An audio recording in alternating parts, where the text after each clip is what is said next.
3 days after I gave birth, my husband finally showed up, but he wasn't alone. He brought a woman I didn't recognize with him. I was shocked, but I managed to ask him, "Who is this woman?" He smiled and said, "She's my girlfriend, or better yet, my future wife." "What do you mean?" I asked, confused. "I'm tired of you," he replied. "What?" I couldn't believe it. "My name is Elizabeth, and I'm 25 years old. I work at a company. Recently, my boyfriend, John, proposed to me. We met in high school, started dating in our first year, and even broke up during our senior year. After we both finished college and grew up, we bumped into each other again at a reunion and started dating again. 3 years later, he proposed to me. I will love you, Elizabeth, for the rest of my life. Will you marry me?" he said during the proposal.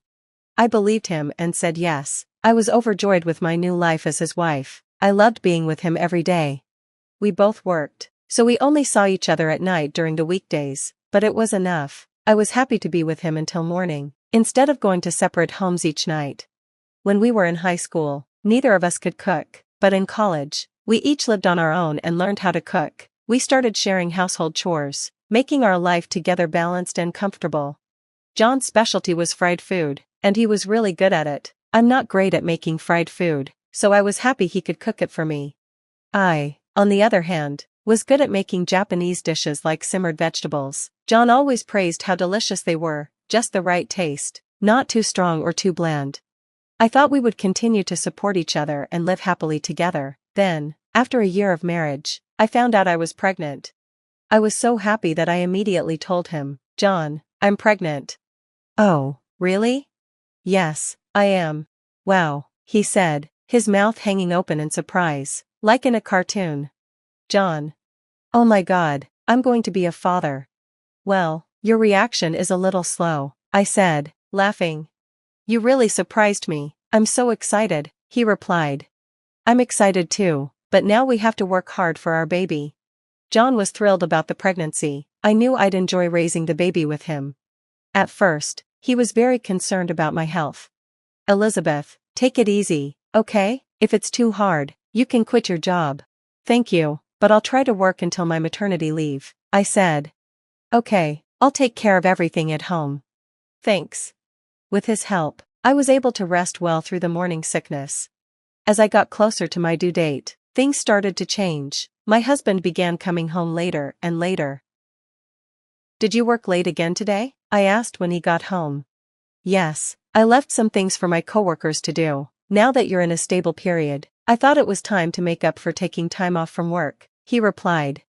"I see, so, you stayed late even though you had overtime to do?" "Well, your health is the most important thing, but I neglected my work for 2 months. I don't want to be out of a job after the baby's born." "That makes sense. I'm a little nervous about being home alone, but if that's the case, I won't complain. Maybe I'll go back to my parents' house when I start maternity leave," I suggested. He seemed relieved. "That's good, then I can work overtime without worrying." I knew I'd miss seeing my husband, but I also felt relieved knowing I'd have support from my parents during maternity leave. So, once my maternity leave began, I moved back in with my parents. It felt so much easier to be in a familiar home without having to do the housework. Having my mom around made me feel secure. But there was one thing that started to bother me. My husband had been slow to reply to my messages lately. Before, no matter how busy he was, he always replied the same day. Even when I had morning sickness, he would always get back to me quickly. But now, his responses were taking a day or even two, and they felt short and distant. The other day, I sent him a message asking if he was still busy at work and reminded him not to overwork himself. His response was just, "Yeah." I started to worry since I didn't see him anymore, but I knew I shouldn't stress about it since I was pregnant. So, I decided not to dwell on it and tried to focus on staying positive, thinking about life after the baby was born. I bought lots of baby things. "Oh, you're buying too much," my mom joked.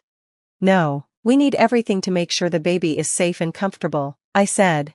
"You're so excited about your first grandchild," my dad added. "You're the one who keeps asking the shop assistants questions," I laughed. "Thank you, Mom and Dad," I said, feeling grateful for their support. Even though my husband wasn't replying much, I stayed focused and happy, waiting for the baby's arrival. The due date finally arrived. I sent a message to my husband, letting him know it was the day, and told him to be ready to come to the hospital when I contacted him.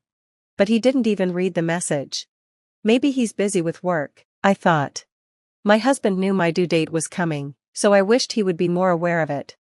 As my labor pains began, we went to the hospital. I was finally going to have the baby. I couldn't call my husband myself, so I asked my mom to leave him a voicemail about the delivery. But still, he didn't show up that night. He didn't return any of my calls.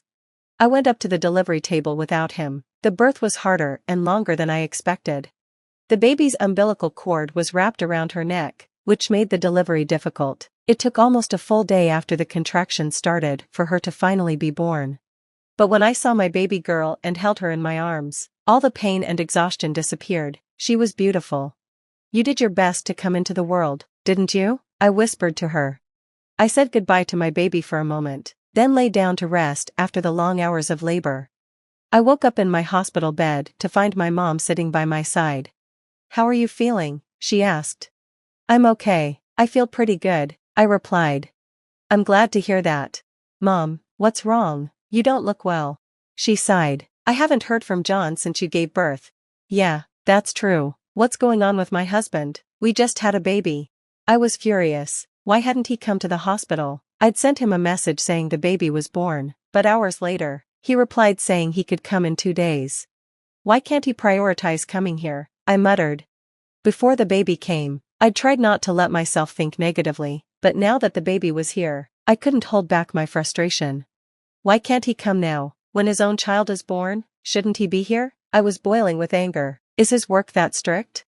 I sent him a message, putting all my anger into it, but he only read it and didn't reply. What's going on? He was so happy when I told him I was pregnant, but now he seems so distant. My parents were also upset. My dad said he'd give John a lecture when he saw him. Finally, 3 days after the birth, John showed up, but he wasn't alone. He brought another woman with him. I was so shocked I couldn't even speak at first. "You look well," he said casually. "Then don't message me like you're being chased," I shot back. He'd come with another woman, and now I had to deal with his cold attitude. I was stunned but managed to ask, "Who is this woman?" John smiled and said, "She's my girlfriend, or better yet, my future wife." I couldn't believe it. "What?" The woman next to him laughed and tapped his shoulder, saying, "What do you mean future wife?" I'm embarrassed. "What is going on?" I asked. John shrugged. "You don't get it, do you? It means you and I are getting divorced." "What?" I was in shock. "Wait a minute, are you saying you were having an affair?" John replied, "Well, adultery doesn't sound great. It's more like I found someone else to love and we hit it off."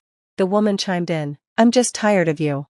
John continued, "You know, men are attracted to women who take care of themselves." "Are you saying I wasn't taking care of myself?" I asked, hurt. "You got fat and bloated staying at home all the time," he said coldly. "I was lying in bed because I was pregnant and sick. It's normal to gain weight when you're pregnant. So you had an affair because of that?" I couldn't believe what he was saying.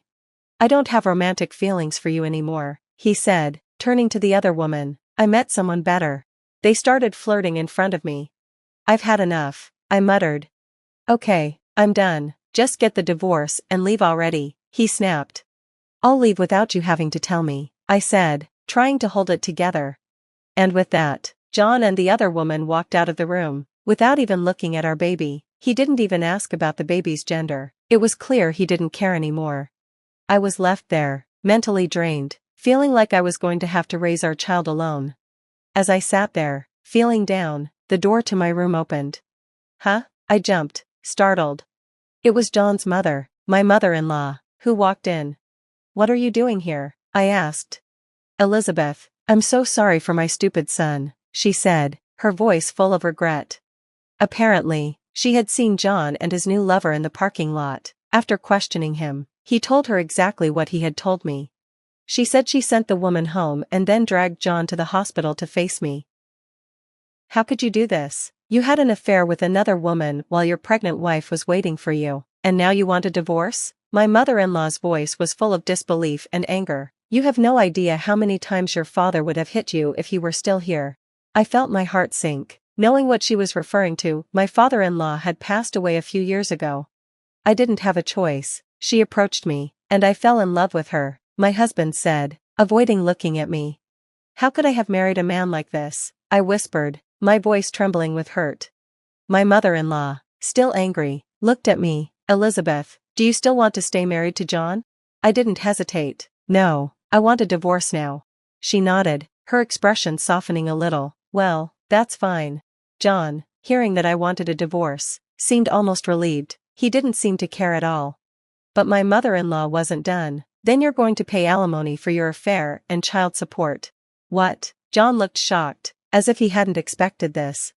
Of course, she continued, you committed adultery. You need to take responsibility for that, and if you divorce Elizabeth, I'll stop sending you money. John was baffled. What do you mean, sending money? My mother-in-law shot him a look of disbelief. Elizabeth didn't know about this? His income is so low that he asked me to send him a few $1,000s every month to support his life with you. I was stunned. I had no idea. John had a low salary, but I had always made more than him. I was the one covering for his lack of income, and now I found out that he'd been using the money his mother sent him to fund his affair. My mother-in-law's anger flared. I'm going to make you pay me back every penny I've given you. I'll cut all ties with you. Don't ever come back to my house again. John tried to protest, but she wasn't having it. Elizabeth, I'm so sorry for this mess. I'll help you find a good divorce attorney. You can take as much as you want from this guy. Thank you, I said, feeling a sense of relief that I wasn't facing this alone. My mother-in-law left with John, and I knew I had to get everything I was owed. I demanded divorce alimony and child support from John, and of course, I also went after his adulterous partner. John's life fell apart after that. He had deep debts, and without his mother's support or the money from his affair, he was left alone and broke. He spent his days paying off alimony and child support, living in poverty, with no one to turn to. As for me, I moved forward. I returned to work as a single mother, doing my best to raise my child and give her a good life. I stayed in touch with my mother-in-law, who was now a part of my life and my daughter's life. My ex-husband might have been in, but I could thank him for one thing: he had introduced me to my amazing mother-in-law. Having an affair while pregnant is unforgivable. I wish there was a harsher punishment for what he did, but in the end, I was glad the woman saw through him and walked away from that kind of scum. Now, I focus on my daughter and look forward to a happier life with her. I hope we can live peacefully and joyfully from here on out. I met John shortly after graduating from college. He swept me off my feet with his charm and ambition, and before I knew it, we were married and living in the small apartment he had purchased before our wedding. It wasn't much, but it was ours, and I loved every inch of it. Soon after, our daughter Sarah was born, perfect, with John's blue eyes and my curly hair. It felt like we had everything: a loving family, a cozy home, and promising careers ahead of us. I started working as a secretary at a small but growing company. The pay wasn't great, but I enjoyed the work and got along with my coworkers. John, on the other hand, was making strides at his construction firm. He'd come home with stories about big projects and even bigger deals. I was proud of him, even though his long hours often meant I was alone with Sarah. But over time, something in John changed. He'd come home late, his eyes narrowed with suspicion. "Who called?" he'd demand. "Why were you all dressed up?" At first, I laughed it off, but soon his jealousy became suffocating.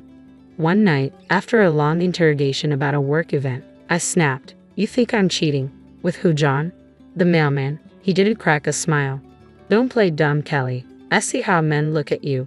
And your boss, he's happily married with 3 kids. I cut him off, desperate. "For God's sake, John, I'm your wife. I love you." But my words fell on deaf ears. The arguments became more frequent, each one chipping away at our marriage. I had always been faithful, always would be, but his distress was poisoning everything. Through it all, Sarah remained blissfully unaware. At 10, her world revolved around school, friends, and her iPad. I tried to shield her from our fights, but kids always know more than we think. The irony wasn't lost on me. John was the one always coming home late, always going on business trips. If anyone had reason to be suspicious, it was me. But I trusted him. I believed in our vows, in our love. Why couldn't he do the same? One night, after a particularly nasty fight, I found myself lying awake, staring at the ceiling. John's soft snores filled the room, but I felt a million miles away from him. How had we gotten here? When had love turned into suspicion, trust into accusation? I thought about leaving, about taking Sarah and starting over. But where would we go? What kind of life could I give her on a secretary's salary? And despite everything, I still loved John, the man he used to be, the man I hoped he could be again. Just when I thought things couldn't get more complicated, life threw me another curveball. My mom, the rock I'd always leaned on, had a stroke. It came out of nowhere, leaving us all reeling. Mom had always been healthy, throwing herself into gardening and book clubs after Dad's death. She lived in a gorgeous house in the fancy part of town, courtesy of Dad's life insurance and smart investments. I used to joke that she was living the life of a retired movie star. But that Tuesday morning changed everything. I got the call at work. Mom couldn't speak, couldn't move her left side. I rushed to the hospital, my heart in my throat. The next few weeks were a blur of hospitals, doctors, and terrifying medical jargon. I visited every top clinic in the area, desperate for someone to tell me that Mom would be okay. But the prognosis wasn't good. The stroke had left her bedridden, needing round-the-clock care. I was overwhelmed. How could I take care of Mom, manage my job, look after Sarah, and deal with John's jealousy all at once? It felt like drowning in slow motion. Then, out of the blue, John suggested something. "We should move into your mom's house," he said one night over dinner. I nearly choked on my pasta. "What?" "Think about it, Kelly," he continued, his eyes lighting up. "It's a great house in a fantastic neighborhood. Sarah would have her own room, maybe even a playroom. Your mom needs care, and you'd be right there. Plus, we could rent out this apartment for some extra cash." I had to admit, it made sense. Mom's house was far nicer than our apartment, and the idea of not having to commute to take care of her was appealing. But still, it felt weird. "I don't know, John. It's Mom's house. We can't just barge in," he insisted. "I bet she'd love the company. It's better than a nursing home, right?" He had a point. Mom had always made it clear she didn't want to end up in a nursing home. Maybe this could work. The next day, I brought up the idea with Mom. To my surprise, her face lit up at the suggestion. "Oh, Kelly," she said, her voice weak but excited. "I'd love that. This old house needs some life in it again." And just like that, it was decided. We were moving into Mom's house. As I started packing up our apartment, I couldn't shake the feeling that this was the beginning of something big. But I didn't know if it would be good or bad. John was over the moon about the move. He kept talking about the garden he'd plant, the man cave he'd set up in the basement. Even Sarah seemed excited about having a bigger room. Moving into Mom's house brought a whole new set of challenges. Taking care of a stroke patient was a full-time job, one I wasn't equipped to handle on my own. After a week of sleepless nights and stress-filled days, I hired a nurse to help during the day. Nurse Jenny was a godsend. She arrived every morning at 8 and stayed until 6, taking care of Mom's basic needs. But evenings and nights were all on me. I'd come home from work, exhausted, only to start my second shift as Mom's caretaker. The stroke had affected her speech, leaving her frustrated and often silent. I'd change her diaper, giving her as much dignity as I could. Then came the sponge bath, the massage to keep her muscles from atrophying, the meds, and finally dinner. It was grueling work, both physically and emotionally. Seeing my vibrant, independent mother reduced to this state broke my heart every day. But I did it because I loved her, because she would have done the same for me. What I didn't expect was Sarah's reaction to her grandmother's condition. At 11, I thought she'd be old enough to understand, to help out even. But boy, was I wrong. One evening, as I was heading to Mom's room, I saw Sarah dart past me, her hand clamped firmly over her nose. "Sarah," I called out, "where are you going? Don't you want to say hi to Grandma?" She shook her head violently. "No way.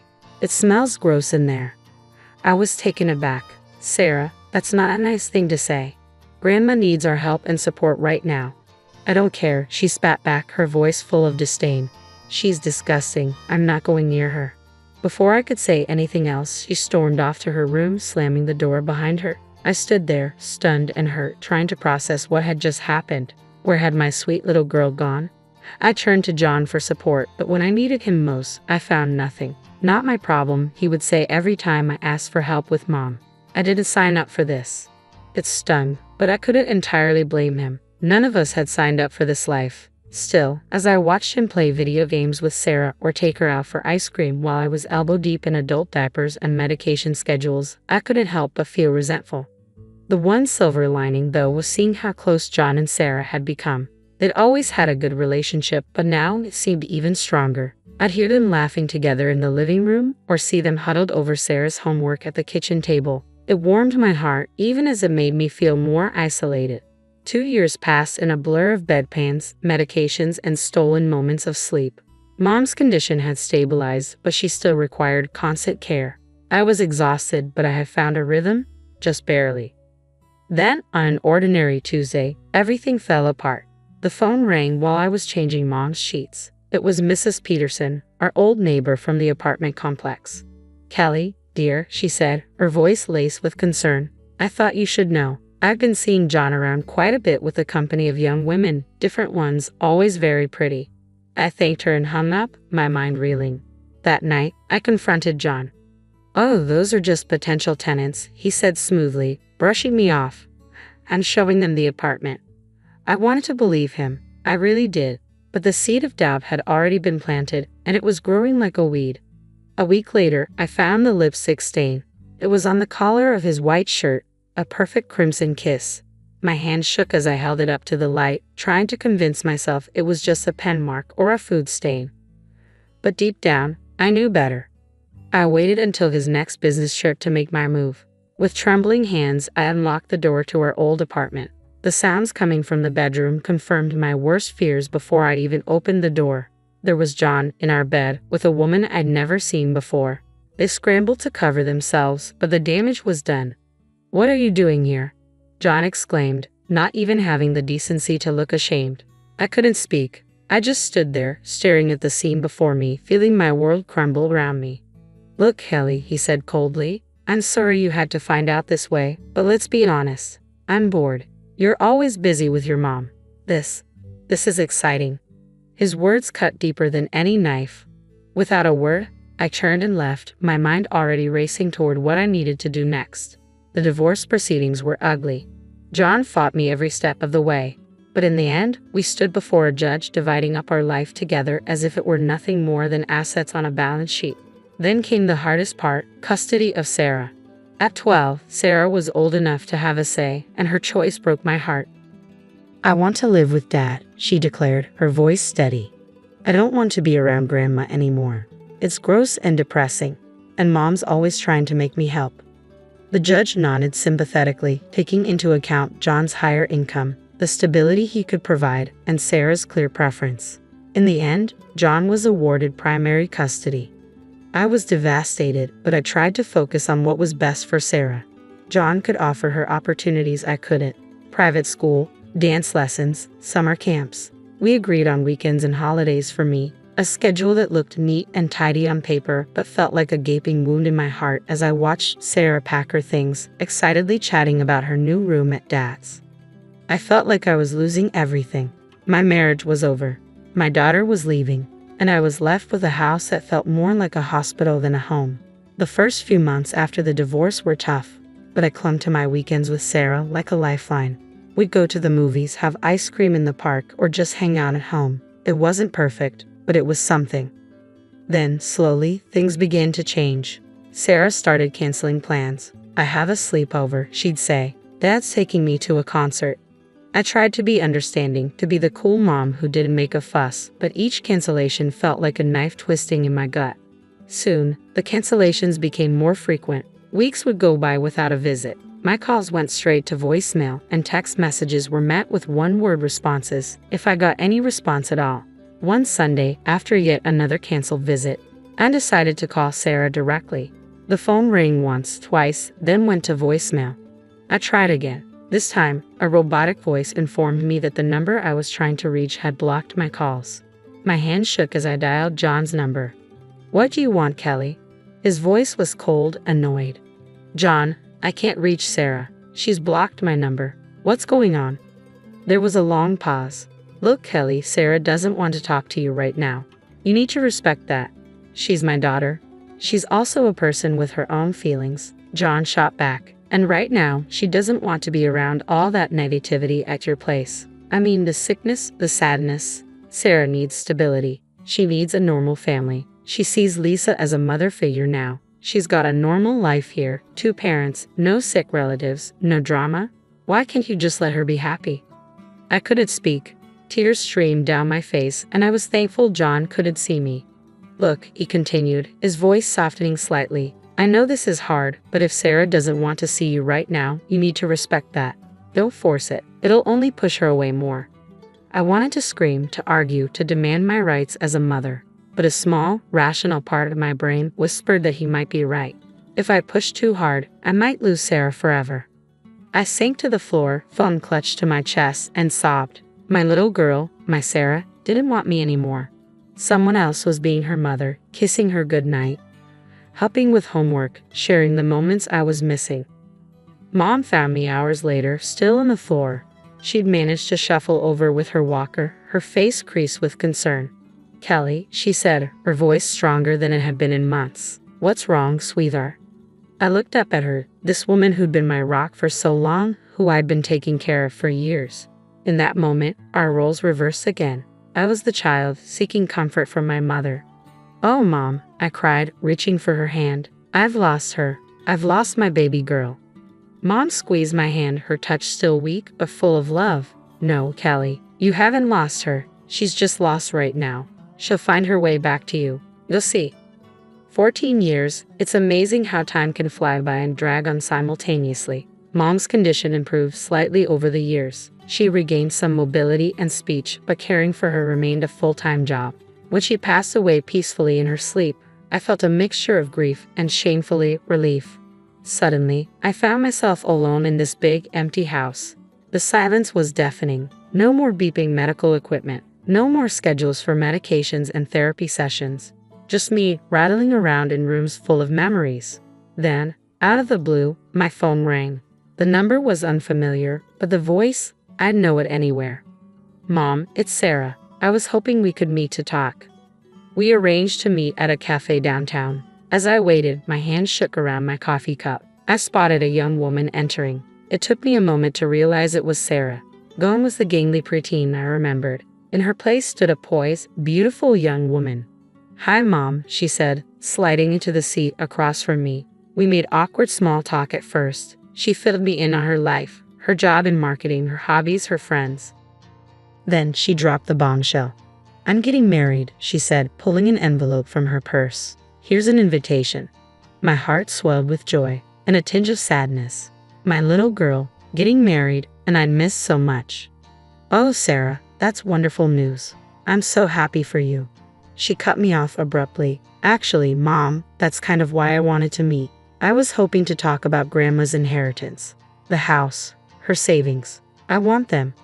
I felt like I'd been slapped. Excuse me. Look, Mom, she said, leaning forward. That house is in a great area. It's worth a fortune. After the wedding, Jake and I want to live there. Start our family there. Anger bubbled up inside me. Sarah, you haven't set foot in that house in over a decade. You said it disgusted you. You called it a tomb. She waved her hand dismissively. I was just a kid then, but I've grown up now. Times have changed, and let's face it, I'm Grandma's only grandchild. She would have wanted me to have the house. I could hardly believe what I was hearing. Wanted you to have it, Sarah. You didn't even come to her funeral. You didn't call or write for years. That's ancient history, she snapped. The point is that house should be mine. I deserve a comfortable life. Deserve? I asked, my voice shaking with rage. You didn't lift a finger to help when Grandma was sick. I gave up my life to care for her. And now you think you deserve her house. Sarah's face hardened. Fine, if that's how you want to play it, I'll sue. I'll get what's rightfully mine. She stood up abruptly, snatching the wedding invitation off the table. You know what? Forget it. You're not invited to the wedding. I don't need your negativity there, and I don't need your permission to take what's mine. I sat there, stunned. The daughter I had loved, missed, and longed for all these years was gone. In her place stood a stranger, cold, greedy, and unrecognizable. The days that followed our disastrous meeting passed in a blur of anger, grief, and a deep, numbing emptiness. But as time wore on, something unexpected happened. I felt relieved. The heavy weight of hoping for reconciliation, of longing for a relationship with Sarah, seemed to lift. In its place, there was a strange sort of peace. I didn't attend Sarah's wedding. I didn't send a gift or a card. Instead, I spent the day volunteering at a local animal shelter, finding comfort in the unconditional love of abandoned pets who needed care. It felt fitting somehow. Curiosity got the better of me a few days later, and I found myself scrolling through Sarah's social media. There she was, radiant in white, smiling up at her new husband. For a moment, my heart clenched with the pain of what might have been. But then I saw it, a long rambling post about her cruel mother who refused to attend the wedding and withheld her rightful inheritance out of spite. I read it twice, marveling at the sheer audacity of her lies. Part of me wanted to comment, to set the record straight, but what was the point? The people who mattered, my family, those who had seen me care for Mom all those years, knew the truth. As for everyone else, well, their opinions, based on a stranger's social media posts, weren't my concern. A week later, my cousin Jeannie called. "Callie, I thought you should know," she said, her voice a mix of anger and concern. "Sarah's been talking about suing you for your mom's estate." I sighed, not surprised. "Let her try." "That's just it," Jeannie continued.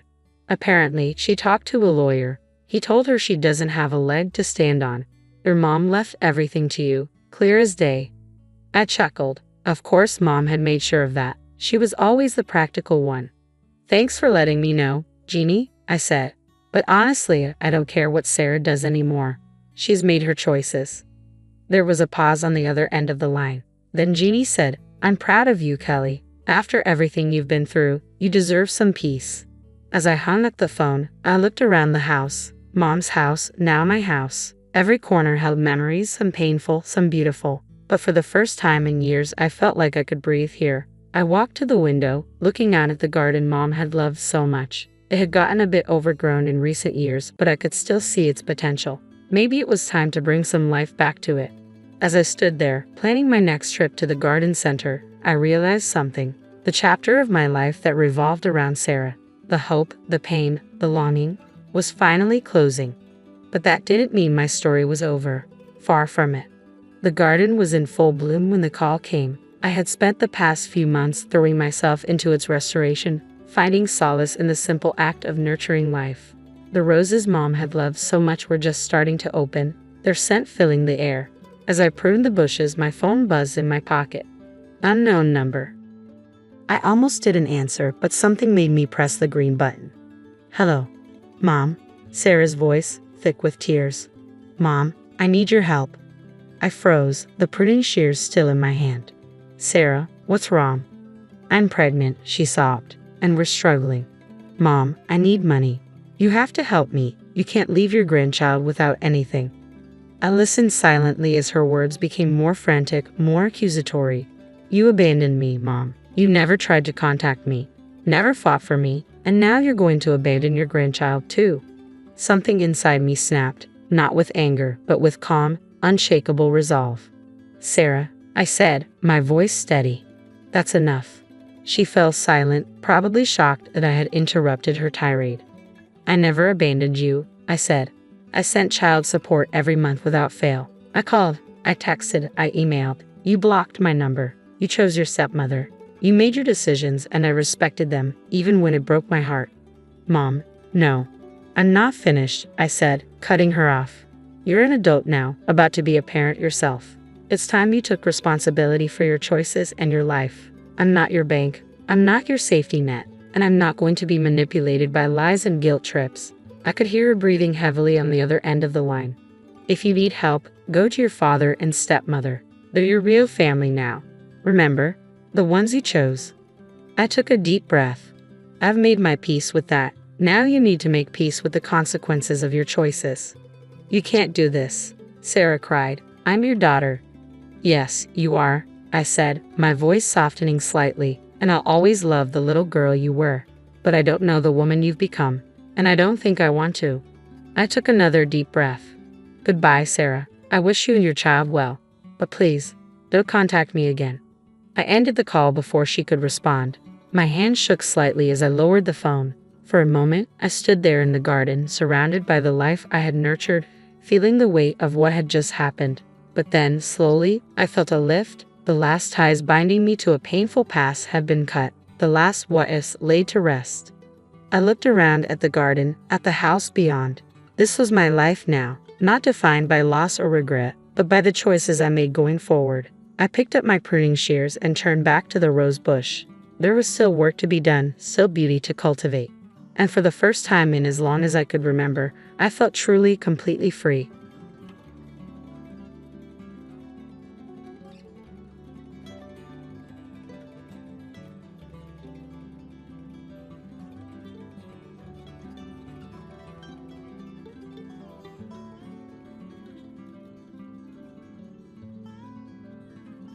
Growing up in a middle-class neighborhood outside Chicago, my life felt simple and predictable. My dad, Tom, spent 30 years working on the police force before retiring, and my mom, Sarah, has been a secretary at Lincoln Elementary for as long as I can remember. They gave me everything they could, but we never had much money. I'm Tasha Mitchell, or at least I was before I became Tasha Reynolds. After college, I earned an accounting degree and landed a job at Anderson & Partners, a mid-sized firm. The pay was decent, the work steady, and I thought that would be my life. Wake up, go to work, come home, and repeat. But that all changed one rainy Tuesday in October when I literally bumped into Marcus outside Starbucks. I was rushing for my morning coffee before work and he was headed to some important meeting. My coffee splashed all over his expensive suit, and I could have crawled into a hole right then and there. "I'm so sorry," I said, frantically dabbing at his jacket with napkins. "I'll pay for the dry cleaning, I swear." Instead of getting mad, he laughed. "Don't worry about it, but you could make it up to me by having dinner with me tonight." One dinner turned into several, and Marcus was unlike anyone I'd ever dated. He was the son of James and Victoria Reynolds, owners of Reynolds Industries, one of the largest manufacturing companies in the Midwest. But Marcus never made me feel beneath him. He loved that I came from a real family, as he put it. Then came the day I met his parents at their mansion in Lake Forest. I'll never forget the way Victoria looked at me, like I was something stuck to her shoe. "So Tasha," she said, swirling her wine glass, "Marcus tells us you're an accountant." "Yes, I am," I replied, trying to keep my composure. "How practical," she said, her smile as thin as her tone. When I told her about my dad being a retired cop and my mom a school secretary, you'd think I confessed they were criminals. James barely spoke to me during dinner, only addressing Marcus about work. 3 months later, when Marcus proposed, I said yes without hesitation, convinced I could win over his parents with time. I thought love would be enough. After our honeymoon in Bali, Marcus and I moved into his luxury apartment in downtown Chicago. The place was bigger than my parents' entire house, with floor-to-ceiling windows overlooking Lake Michigan. It felt like I was living in a dream. 2 months after the wedding, I found out I was pregnant. Marcus was over the moon, spinning me around our enormous living room when I told him. Even Victoria and James softened a bit. Though Victoria couldn't help but remark, "Well, at least the child will have good breeding on one side."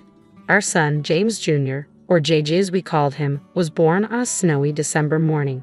The moment I held him, nothing else mattered. Not Victoria's constant criticisms, not the whispers at Reynolds Industries about the accountant who married the boss's son. JJ was perfect. The first 2 years of parenthood were good.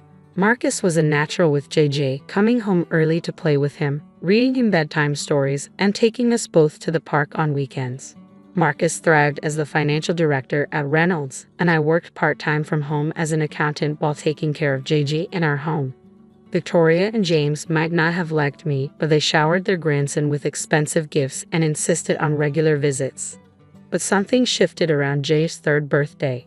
Marcus began coming home later and later, always with the same excuse. "Big project at work, honey. You wouldn't understand." The man who once rushed home to see his son now barely made it in time for bedtime. Then came that Thursday when Victoria showed up unannounced at our apartment, her air scarf perfectly arranged despite the wind.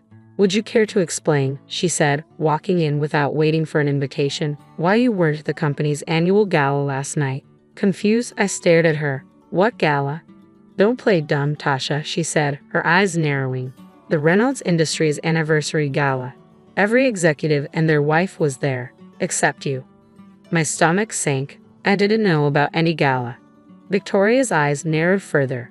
"Marcus said you weren't feeling well." "Are you telling me my son lied?" she asked, her voice growing sharp. That night, I waited up until Marcus came home at 11:30 p.m. He loosened his tie as he walked in, stopping short when he saw me sitting in the dark living room. Why didn't you tell me about the gala? I asked quietly. He sighed, pouring himself a scotch. Look, Tasha, let's be honest. You wouldn't have fit in. The other wives know how to carry themselves. They discuss art, wine, summer homes in the Hamptons. What would you have talked about? Your dad's police stories? Your mom's work in the cafeteria? His words felt like a slap in the face. I'm your wife, Marcus. You're supposed to be proud of me, not ashamed. I was proud of you when we were dating, he replied, but I'm the financial director now. I need a wife who can be more. I went to bed crying that night, telling myself it was just work stress, that things would get better. But deep down, I knew something had broken between us, something I wasn't sure could be fixed. It was a Tuesday when my world fell apart. Marcus texted that he was working late again, and I was cleaning around the apartment when I came across his open laptop on his desk. I'd never snooped before, but something about the screen caught my eye. I sat down at his desk, my heart pounding, and that's when I saw it. An email thread with someone named Sophia Laurent. My hand shook as I read their messages. Hundreds of them, dating back months. Sophia had been hired a year ago as a new marketing executive at Reynolds. They spoke about me like I was a joke, the simple-minded wife who had no idea what was going on. There were pictures of jewelry Marcus bought her, weekend trips he took with her while telling me he was at business conferences. I stayed up all night, copying everything to a USB drive, printing key emails, taking screenshots. When Marcus came home at 7 a.m., his shirt wrinkled and tie loose, I was sitting at the kitchen table with the evidence spread out in front of me. Care to explain? I asked quietly, holding up one of the printed emails. He laughed, as if it was a casual conversation. Come on, Tasha. Did you really think you were enough? Sophia is everything you're not. Sophisticated, sexy, exciting. When's the last time you even tried to look good for me? I've been taking care of our son while you've been screwing around, I shouted. Marcus poured himself a coffee like we were talking about the weather. Here's how this is going to work. You'll stay my wife on paper. It's better for my image at the company. Sophia understands. And hey, he added with a nasty grin, maybe I'll even find time for you occasionally, if you're lucky. Tears blurred my vision as I grabbed JJ's backpack, stuffing clothes inside. JJ was still asleep, clutching his favorite teddy bear. I gently woke him. Baby, we're going to visit Grandma and Grandpa for a while, okay? Marcus leaned against the doorframe, watching us. You'll be back. Where else could you possibly go? I walked past him, taking my son and my purse, along with the USB drive, and didn't say another word. By the time we reached my parents' house, I was a mess. Mom opened the door in her bathrobe, took one look at my face, and pulled me into a hug. 3 days later, the divorce papers arrived. Victoria Reynolds personally delivered them, wearing the smug smirk. I always knew you weren't good enough for my son, she said, handing me the envelope. I'm just glad he finally realized it too. But the worst was yet to come. Marcus wasn't just filing for divorce, he was suing for full custody of JJ. His lawyer filed papers claiming, during the first hearing, Marcus's lawyer painted a picture of me that was far from the truth. Mrs. Reynolds has exhibited increasingly erratic behavior over the past year, he argued. She drinks excessively, creates unwarranted scenes of jealousy, and has become unstable. Fortunately, I had been smart enough to gather evidence. When my lawyer presented the email exchanges between Marcus and Sophia, revealing his affair and cruel remarks about me, the judge's demeanor shifted. The timestamps on those emails proved I wasn't the one causing drama. I hadn't even known about the affair until I discovered those messages. The judge turned to Marcus. Mr. Reynolds, you claim your wife is unstable, yet these emails show you were the one deceiving and gaslighting her. Marcus shifted uncomfortably in his expensive suit as the judge awarded me primary custody of JJ, with Marcus receiving visitation every other weekend and a substantial child support obligation. I returned to my full-time job at the accounting firm, while my parents, without a second thought, stepped in to help care for JJ during their retirement. They were amazing, never once complaining as they embraced their new role as full-time grandparents. Life settled into a new rhythm. It wasn't glamorous, but it was honest, peaceful, and fulfilling. Then, one Saturday morning, everything changed. A black Range Rover pulled up in front of my parents' modest house. Marcus stepped out, followed by Sophia, tall, blonde, and clad in designer clothes that probably cost more than my monthly salary. I'm here to see my son, Marcus announced, pushing past me as if he owned the place. Sophia wrinkled her nose and looked around the room. "Oh my God," she laughed, picking up one of Mom's cherished family photos. "This place is literally a dump, like an actual kennel." "Watch your mouth," I snapped. Turning to Marcus, she said, "Baby, you can't let your son stay in this hovel. And these old people." She gestured toward my parents, who stood frozen in the doorway. "They belong in a ditch somewhere, not raising the Reynolds heir." "Get out," I seethed, my body trembling with rage. "Both of you, get out of my parents' house, now." Marcus sneered at me. "Or what? You think you've won in court? Just wait." I shoved them both toward the door. "Get out." "An adult."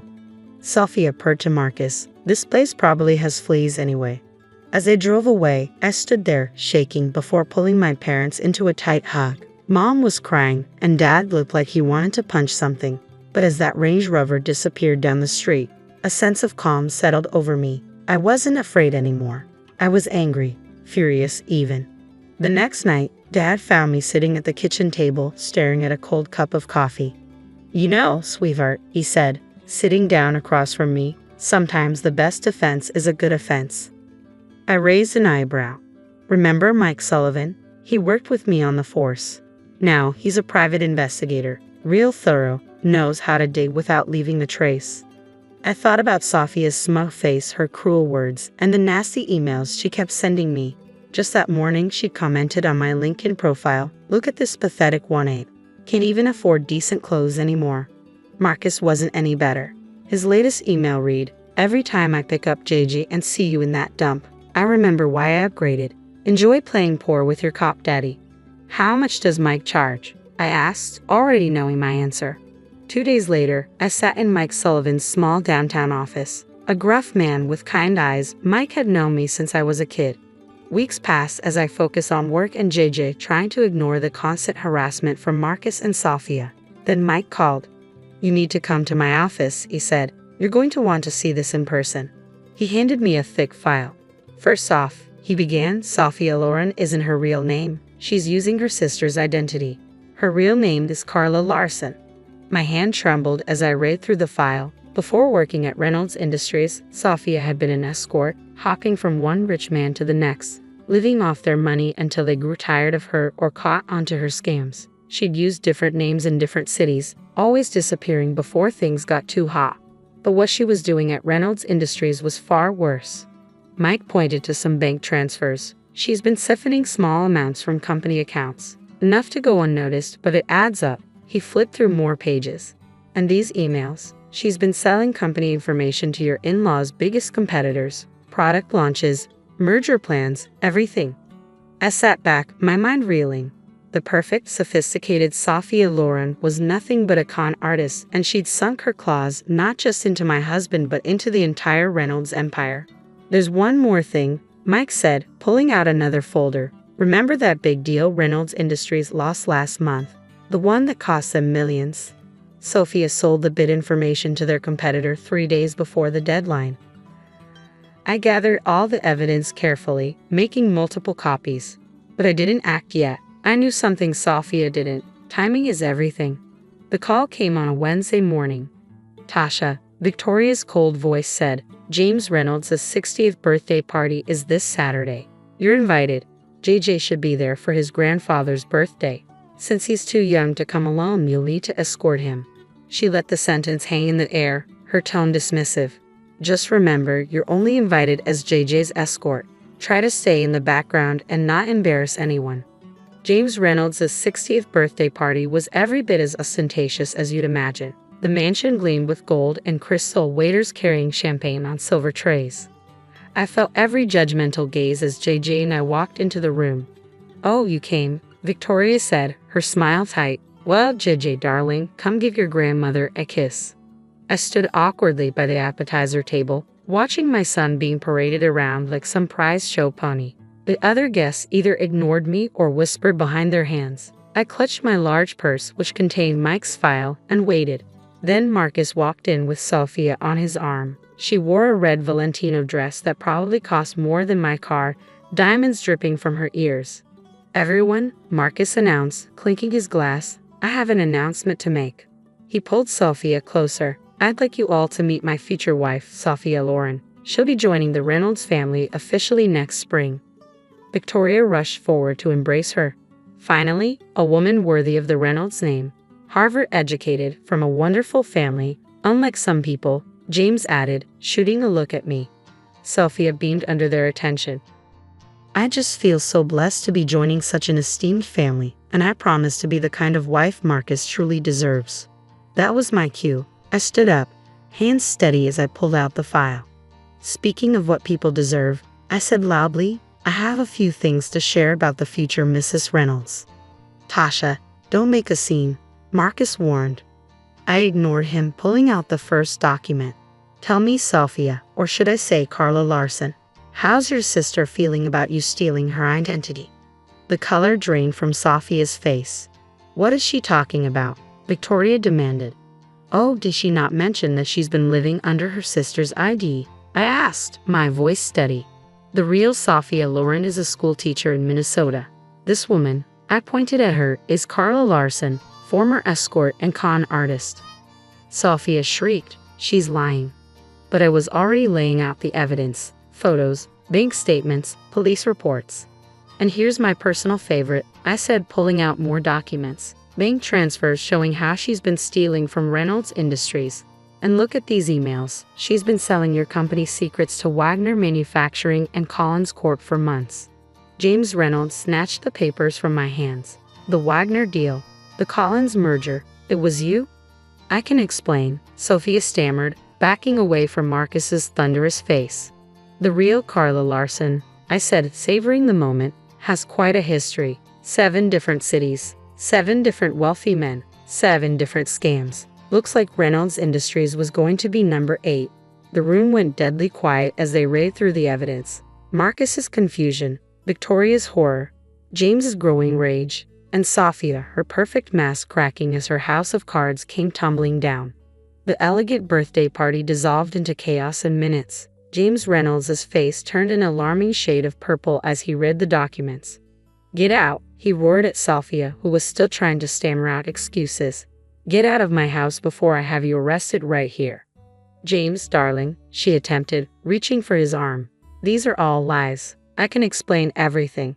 Explain? He shook the documents at her. Explain how you cost us the Wagner deal. That contract was worth $20 million. And Collins, they were our biggest competitor. And you've been feeding them everything. Victoria, who had been quietly reading through the escort service records, looked up, venom in her eyes. You common prostitute, she hissed. You thought you could con your way into our family. Sophia backed toward the door, her designer heels clicking sharply on the marble floor. Marcus, baby, tell them. But Marcus looked like he might be sick, staring at photos of Sophia, or Sophie, with various wealthy men over the years. If you're not off my property in 30 seconds, James said, his voice deadly quiet, I'm calling the police. And trust me, you'll be seeing plenty of our lawyers either way. After Sophia fled, James turned to his son, his voice low with fury. You brought this woman into our company, he said. Gave her access to confidential information, all because what? She was pretty. Had nice legs? Dad, I didn't know. You didn't know. Didn't check. Just thought with your... He glanced at JJ and modified his language. With everything except your brain. You're fired, Marcus. Clear out your office by tomorrow. But Dad, and that apartment you're living in? Company property. Find somewhere else to live. Victoria, who had been uncharacteristically quiet, suddenly turned to me. Tasha, she said, and for the first time ever, her voice held genuine emotion. We owe you an apology, a significant one. You saved our company from God knows how much damage. James nodded solemnly. We were wrong about you. Very wrong. You've proven yourself more worthy of the Reynolds name than others. 3 days later, Sophia was arrested at O'Hare, trying to board a flight to the Cayman Islands. The evidence I gathered, combined with what Reynolds Industries lawyers uncovered, was overwhelming. She was facing serious fraud charges and massive fines. Marcus, I heard, was staying at a friend's condo while he looked for a new job. No other financial firms were eager to hire a man who'd been fired for such catastrophic negligence. It's been 6 months since James Reynolds' birthday party changed everything. I'm sitting in my new apartment. It's not as luxurious as the one I shared with Marcus, but it's perfect for JJ and me. The Reynolds family gave it to me as a token of appreciation for saving their company. The least we could do, James had said, handing me the keys. After everything, well, you understand. The apartment is in a nice neighborhood, close to good schools. Jay's room is decorated with superhero posters, and my little home office overlooks a park. It's not a penthouse with lake views, but it feels like home in a way the luxury apartment never did. Marcus moved to California last month. He calls Gigi every Sunday at 7:00 p.m., like clockwork. Their conversations are short. Gigi is still too young to talk long on the phone, but at least he's trying to be a father, even from a distance. He never asks to speak to me, and that's fine. Some bridges stay burned. The biggest change has been with the Reynolds family. Victoria stops by at least once a week, usually bearing gifts for Gigi and surprisingly for me too. Last week, she brought a beautiful orchid for my windowsill. The real shock came when Victoria and James invited my parents over for dinner. I was nervous. The last time they'd all been in the same room was at my wedding, where the class divide had been palpable. But something had shifted. I watched in amazement as James asked Dad about his years on the force, genuinely interested in his stories. Victoria and Mom talked about gardening, exchanging tips on growing roses. Sarah, Victoria said to my mom at the end of the evening, you and Tom raised a remarkable daughter. I'm sorry we didn't see it sooner. We always knew what Tasha was capable of. Mom replied with quiet dignity, sometimes it just takes others a while to catch up. Life isn't perfect. I still have days when I miss the man I thought Marcus was, when I worry about JJ growing up with a long-distance father. But then I look at my son, happy and healthy, playing with his grandparents, all his grandparents, and I know we're going to be okay. Last night, I found JJ looking at an old photo of Marcus and me from our wedding day. Do you miss Daddy? He asked. I sat down next to him, pulling him close. Sometimes, I said honestly. But you know what? Life doesn't always go the way we plan.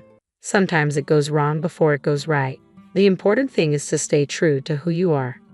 Later, as I tucked him into bed, I thought about how far we'd come, from the simple accountant the Reynolds family once scorned to the woman who saved their company. Sometimes, the happy ending isn't the one you expected. Sometimes it's better.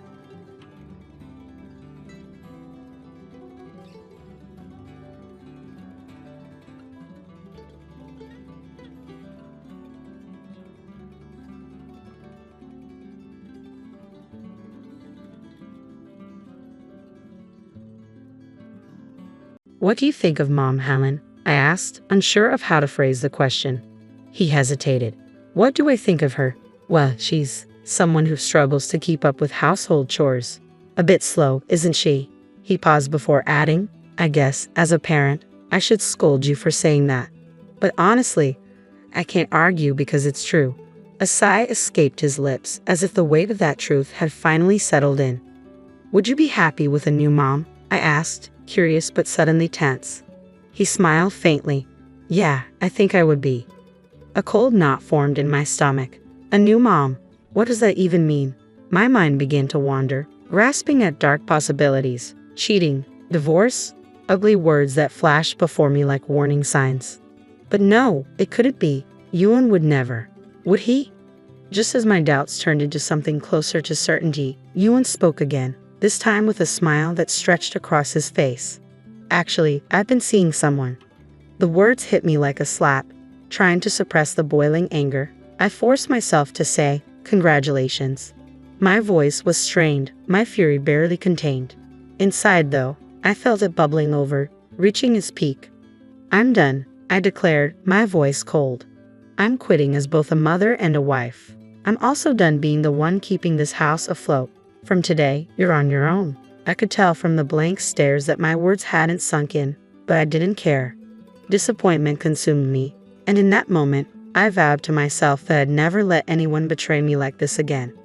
I'm Beth, 35 years old. Until recently, I juggled the roles of housewife and company employee, but life changed drastically when I married Yuan. 11 years ago, my marriage wasn't exactly a fairy tale. At that time, I was leading a major project, boosting the company's sales. I had proven myself, and my efforts didn't go unnoticed. I earned a raise along with the respect of my colleagues and superiors. Back then, work was everything to me. Marriage, It was barely a consideration. When family or friends asked, "Isn't it about time you found someone?" I would shrug it off, saying, "I'm not interested right now." That all changed after one particular evening. I had just finished a long day at the office when my boss, James, approached me. "Beth, could I steal a few minutes of your time? I need some advice." James was the department head, a talented and well-respected leader despite being only 40. He had mentored me from the day I started at the company, guiding me through the learning curves of my career. How could I say no? "Sure," I replied, curious. Relieved, he suggested, "How about a drink at the bar nearby?" I agreed, packed up my desk, and we headed out. As soon as we sat down, James downed 2 beers quickly, his face turning red. I knew he wasn't great with alcohol, so seeing him like this was unusual. Something was definitely on his mind. "So, what's this consultation about?" I asked, intrigued. "Ah," he sighed, rubbing his temples. "It's about a marriage meeting." The idea of James bringing up a marriage proposal was the last thing I expected. What could he possibly mean? I had always insisted that my career come first, pushing away any thoughts of marriage. "No, I'm not really interested in arranged marriages," I said with a shrug. James smiled softly. "I get that, but hear me out for a moment. Actually, I have a nephew who's about your age." "Is that so?" I replied, slightly intrigued. "His name is Ewan," James continued. "A while back, his wife left him, just disappeared one day." I felt a pang of sympathy. That must have been really tough. "It was," James said, his voice growing quieter. "It's a strange situation, but you actually look just like his ex-wife." I blinked, surprised, as James continued, looking somewhat guilty. "I know it sounds rude to bring up a marriage proposal just because of that, but Ewan has a young child." It made me think, for a kid who barely remembers their mother's face, having someone who resembles her might not feel so strange. I could see the logic, even though it unsettled me. A child, after all, needed a mother figure, and here I was, single, around the right age, and apparently resembling the woman who had abandoned them. James wasn't really asking for me to marry Ewan. He was asking me to fill that void, to step into a motherly role. It made sense, but it also felt wrong. I was appalled. My feelings, my individuality, had been completely overlooked. But I understood why James approached it as a consultation. He wasn't pushing me, just trying to find a solution for his nephew. After all, I had never even met Ewan. How could I give any kind of answer? "I understand what you're saying," I replied carefully, "but since I don't know Ewan, I honestly don't know how to respond." James nodded, looking thoughtful. "Yeah, I get that. That's why I wanted to talk to you first. Actually, I've already spoken to Ewan a little, and I was wondering if you might be willing to meet him. Just once." I wasn't interested in marriage, but James had always been someone I respected, and I wanted to help in some way. After thinking it over, I agreed to meet Ewan, just once. A few days later, the meeting was set. Ewan had arranged for us to meet at a high-end restaurant. I rarely frequented such places, and the thought made me a little nervous. Good evening, a clean-cut man greeted me as I arrived. He had an air of confidence and politeness about him. "Good evening," I replied. "You must be Ewan." "That's me," he said with a smile. "I'm glad to meet you. My uncle has told me a lot about you." Ewan was tall and slender, dressed impeccably in a suit that made him look like he had just stepped out of a fashion magazine. He escorted me to our table, and we spent the evening talking about everything under the sun. To my surprise, he never once mentioned anything about me resembling his ex-wife. Instead, he was genuine and kind, and I found myself drawn to his straightforward personality. As the evening wore on, I realized I was enjoying his company more than I had expected. After that dinner, we started seeing each other more often, and before I knew it, my feelings for Ewan had deepened. Then, one day, Ewan invited me back to the same restaurant where we had first met. We enjoyed a quiet, elegant dinner, and as we finished our meal and sipped wine, something cold touched my lips. "Take a closer look," Ewan said with a playful smile. I looked down at the bottom of the glass, and there it was, a sparkling diamond ring rolling gently against the glass. Ewan reached for my hand. "Beth, through all our conversations and time together, I've come to deeply love you," he said, his voice steady but filled with emotion. I smiled, overwhelmed. "Yes," I replied. Ewan hesitated for a moment, then spoke again. "You might have heard from my uncle that you resemble my ex-wife." I nodded, feeling the small ache of hurt but remaining silent, waiting for him to continue. But he added, his gaze softening as he looked into my eyes, my love for you isn't based on something as superficial as that. It's you, Beth, everything about you that I've fallen for. And in that moment, any doubt I had melted away. I'm truly drawn to your inner self, Ewan confessed, his face slightly flushed. Whether from shyness or the wine, I wasn't sure. So, if you're willing, would you marry me? Ewan had always been a gentleman on our dates, sincere in his words, always showering me with compliments. I had spent my life focused on my career, but in that moment, I realized there was more I wanted. I had desires beyond my work, desires as a woman. Yes, I'd love to, I replied softly. I accept. And so, Ewan and I got married. As a condition of our marriage, I was asked to quit my job and become a housewife. It wasn't that I didn't feel some regret about leaving my career behind, but I wanted to support Ewan as his wife, so I agreed. Life settled into a peaceful rhythm. Ewan was now my husband, and his daughter, Helen, became part of my daily life. It could have been a story of a simple, happy family, but life always has its unexpected turns. 11 years into our marriage, things began to change. Ewan's demeanor shifted. He became irritable, quick to anger over the smallest things. Perhaps it was the stress of work, but the man I had fallen in love with seemed to vanish, replaced by someone who raised his voice at every minor dissatisfaction. This, I told myself, was part of life. I bore his outbursts in silence, continuing to fulfill my role as a housewife. But soon the problem wasn't just Ewan's behavior. Helen, once sweet, now began to verbally abuse me as well. Whenever I tried to discipline her, Ewan would intervene. Don't be so harsh, he'd say, dismissing my concerns. It's your fault for not managing the house better. With her father's approval, Helen's insults grew worse, especially when he was around. I had thought it was just a phase, but her cruelty became relentless. One day, I asked her to clean her room. She didn't move, instead looking at me with disdain. Mom should do it, she retorted coldly. I brought this up to Ewan, hoping he would help, but he barely listened, showing no interest in parenting. You're the one raising her this way, he said, brushing off my concerns. Being a housewife must be easy. You don't even have to work. Just take care of the house.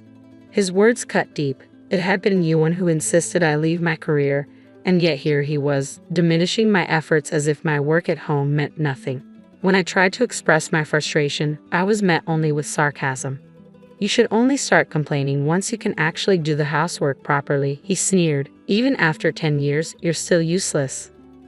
My patience was wearing thin, no matter how hard I tried. My love for Ewan and Helen faded a little more each day. I felt trapped in a cycle of disrespect and neglect. As long as their attitudes remained unchanged, this situation would continue. I felt sorry for James, who had introduced us, but it seemed there was nothing left to be done. Despite my best efforts, I remained the target of constant criticism from both my husband and stepdaughter, and my heart grew colder with each passing day. I had always done my best to fulfill my role as a stay-at-home mom, but it seemed that time had finally caught up with me. One weekend, as I walked from my room to the bathroom, I overheard Ewan and Helen talking in the living room. I initially thought it was just more of their usual complaints, but I couldn't help but listen in. What do you think about Mom? Helen asked. What do I think about her? She's slow and can't even manage the household chores properly, Ewan replied. As a parent, I should probably scold you for saying this, but I can't argue because it's true. Their bluntness made me sigh involuntarily. But what came next was even more shocking. Would you be happy if we got a new mom? Ewan asked. I would be happy, Helen answered. A new mom? What does that mean? I wondered, my mind racing with unsettling thoughts. Words like cheating and divorce swirled through my head. Though I didn't want to believe Ewan capable of such betrayal, my suspicions quickly solidified into reality. Actually, I'm seeing someone, Ewan announced with a broad smile. The audacity of him discussing his affairs so openly with his daughter was beyond anything I could have imagined. This was a far cry from the Ewan I had once known. Do you remember the woman who was with us the other day? Karen, she's really beautiful. I'm dating her now, Ewan said proudly. What? Really? Congratulations, Helen replied, her seemingly innocent smile now appearing sinister to me. My patience was wearing thin, but I managed to stay calm enough to record their conversation on my smartphone. As they continued to discuss the affair with evident joy, I realized that any love I had for them had vanished completely. It was astonishing how quickly my feelings dissolved. I had clung to the hope that our family might find happiness again, but that hope was crushed. I felt a deep sense of betrayal and frustration, my tears reflecting the realization that they had turned their hearts elsewhere. In that moment of anguish, I vowed to seek revenge. I decided to hire a detective agency to gather information on the person my spouse was having an affair with. I already knew her name, so I expected the results to come through quickly. Gradually, I found a small sense of satisfaction in plotting my revenge. When I returned home, Helen confronted me as usual. "Did you go out to play somewhere since you don't work?" she asked dismissively. Her words barely registered with me now. All that remained in my heart was a growing sense of loathing for her. "Oh, by the way, there's an overnight school trip tomorrow. Make sure you prepare lunch," she added nonchalantly, as if tossing aside a piece of trash. Her blatant disregard stunned me, but panic soon set in as I realized I hadn't been informed about this earlier. "Why didn't you tell me sooner? Why keep this from me until now?" I asked, my voice a mix of panic and frustration. Yuan, who had been observing from the living room sofa, coldly told me not to make a fuss and just get it ready. I was too exhausted to argue, so I headed to the kitchen. As I prepared the lunch, I overheard Yuan and Helen chatting in the living room. "Helen, don't end up like that. Being a housewife is an easy job meant for those with low abilities. You're smart like me, so you'll get a job and work in the future," Yuan said. "Yeah, I'll definitely do that. It doesn't matter if Mom is here or not. I'll make sure to live independently," Helen responded. Her words would have been commendable if they weren't underscored by her earlier disdain. After finishing the lunch preparation and returning to the living room, I saw Yuan engrossed in his smartphone, smirking at something on the screen. I assumed he was playing an online game until I glanced at the screen and saw a photo of a young woman. It must have been his affair partner. I was stunned that he was so brazenly looking at her photo in front of me. My husband's obsession with his affair partner and my daughter's continued scorn reached a breaking point. In a surge of anger, I abandoned cleaning up the kitchen and locked myself in my room. The sound of their criticism from outside was now background noise to my resolve. I had made up my mind to leave this house. It might have seemed like a rash decision, but once Yuan's affair was exposed, I knew I had to go. Tomorrow became the day I would finally leave. Yuan and Helen no longer mattered to me. I announced to Helen, who was getting ready for school, and Yuan, who was dressing for work, "I'm quitting my roles as a mother, wife, and breadwinner today." With that, I confidently walked out of the house. They seemed stunned by my words, but it no longer mattered to me. I drove to my parents' house, which was a bit farther away, with my car packed full of my belongings. The statement about ending my role as the breadwinner held special significance. Ever since Helen started elementary school, I had noticed that the living expenses Yuan provided were dwindling. It became clear that he was probably spending the money on games or gambling before it even reached the household budget. Realizing this couldn't continue, I secretly started an ID consulting business from home without informing Yuan or Helen. My prior experience as a career woman proved beneficial, and the business became successful. Eventually, my income surpassed Yuan's, making me the primary provider for our household. The day after I left, Yuan bombarded me with emails, likely recognizing that the account for living expenses was nearly empty. I had withdrawn all the money I'd earned just before I left. The depleted balance was his own doing, and I didn't see it as my concern. Unable to handle the situation any longer, Yuan showed up at my parents' house. When the doorbell rang incessantly, I checked the intercom and saw a visibly distressed Yuan. Reluctantly, I answered the door, concerned that the noise might disturb the neighbors. As soon as I opened the door, Yuan began apologizing. "I was wrong. Please, can we go back to how things were? The house is a mess without someone to clean," he pleaded, treating me like nothing more than a maid. His apology felt more like a contemptuous routine than genuine remorse. I was thoroughly disgusted. "You don't need such an incompetent wife, do you?" I replied coldly and closed the door. Yuan continued to ring the bell for a while but eventually gave up and left, defeated, which I observed from the window.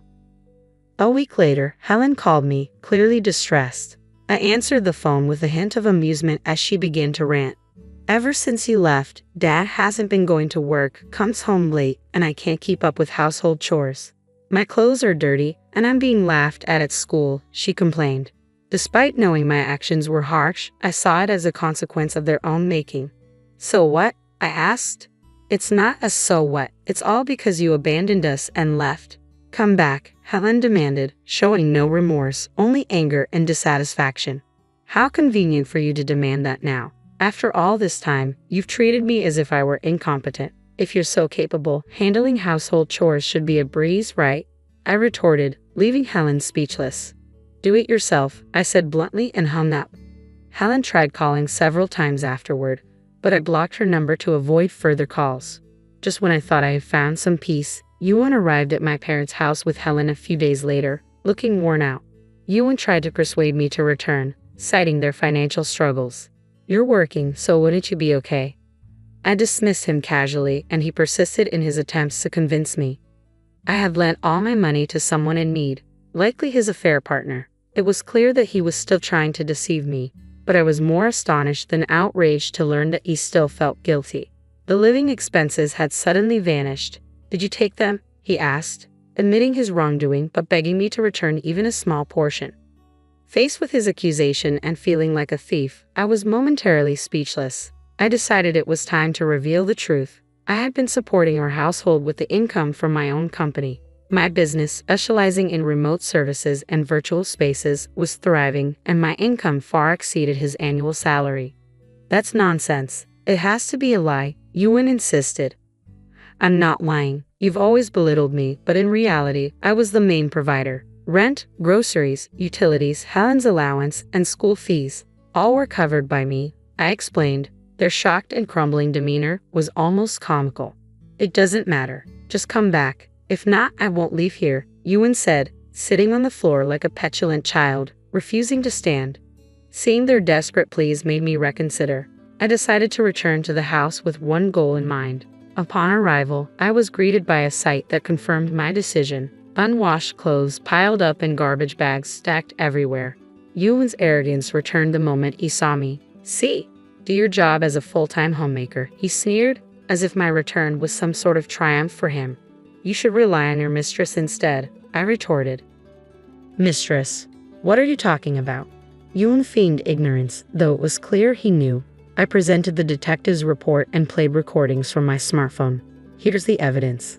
Plus, you were openly discussing dates with her in the living room. You can't deny it. Ewan was speechless. Anyway, I'm divorcing you. Don't ever show your face to me again. He continued to plead, but I was unmoved. My income is many times yours. Do you think I have any reason to stay? If this doesn't convince you, we can go to court. You've used and insulted me for too long. Finally, he was left speechless. Helen, speaking up for her father, demanded, It's the worst to abandon your own daughter. I'm a minor. You should take care of me. I can't stay in this house anymore. Take me with you. Her arrogance was infuriating. I firmly refused and decided to reveal a cruel truth. Helen and I were not blood relatives. We were complete strangers. Her shocked expression was almost satisfying. What? I'm not your real mother. Your biological mother left, but Beth, your current mom, resembled her, and you took to her right away, I said, relishing her disbelief. What? Dad, what's going on? Helen's voice trembled with confusion. Oh, your real mother ran away. Beth looked like her, so you accepted her as your mom, Ewan explained, though his words seemed half-hearted.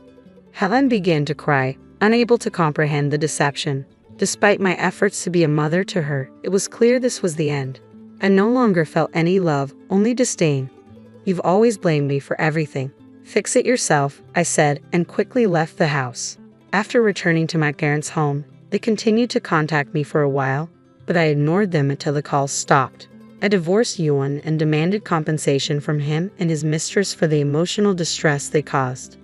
Helen became more introverted and avoided people at school, her behavior leading to a lack of friends and apparent neglect.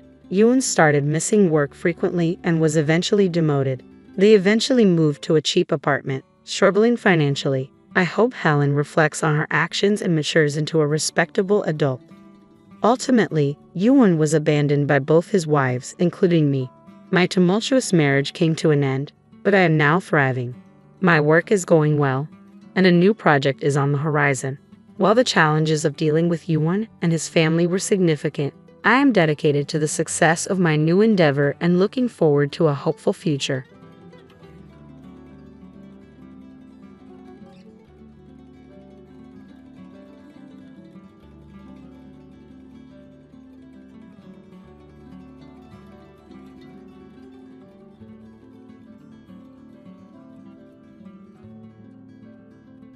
I won a trip to the Caribbean in a contest, but my husband Andrew threatened to divorce me if I didn't let him and his mom go instead.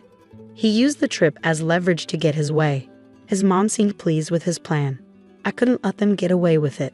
I'm determined to get back at them. My name's Lillian, and I'm 32 years old.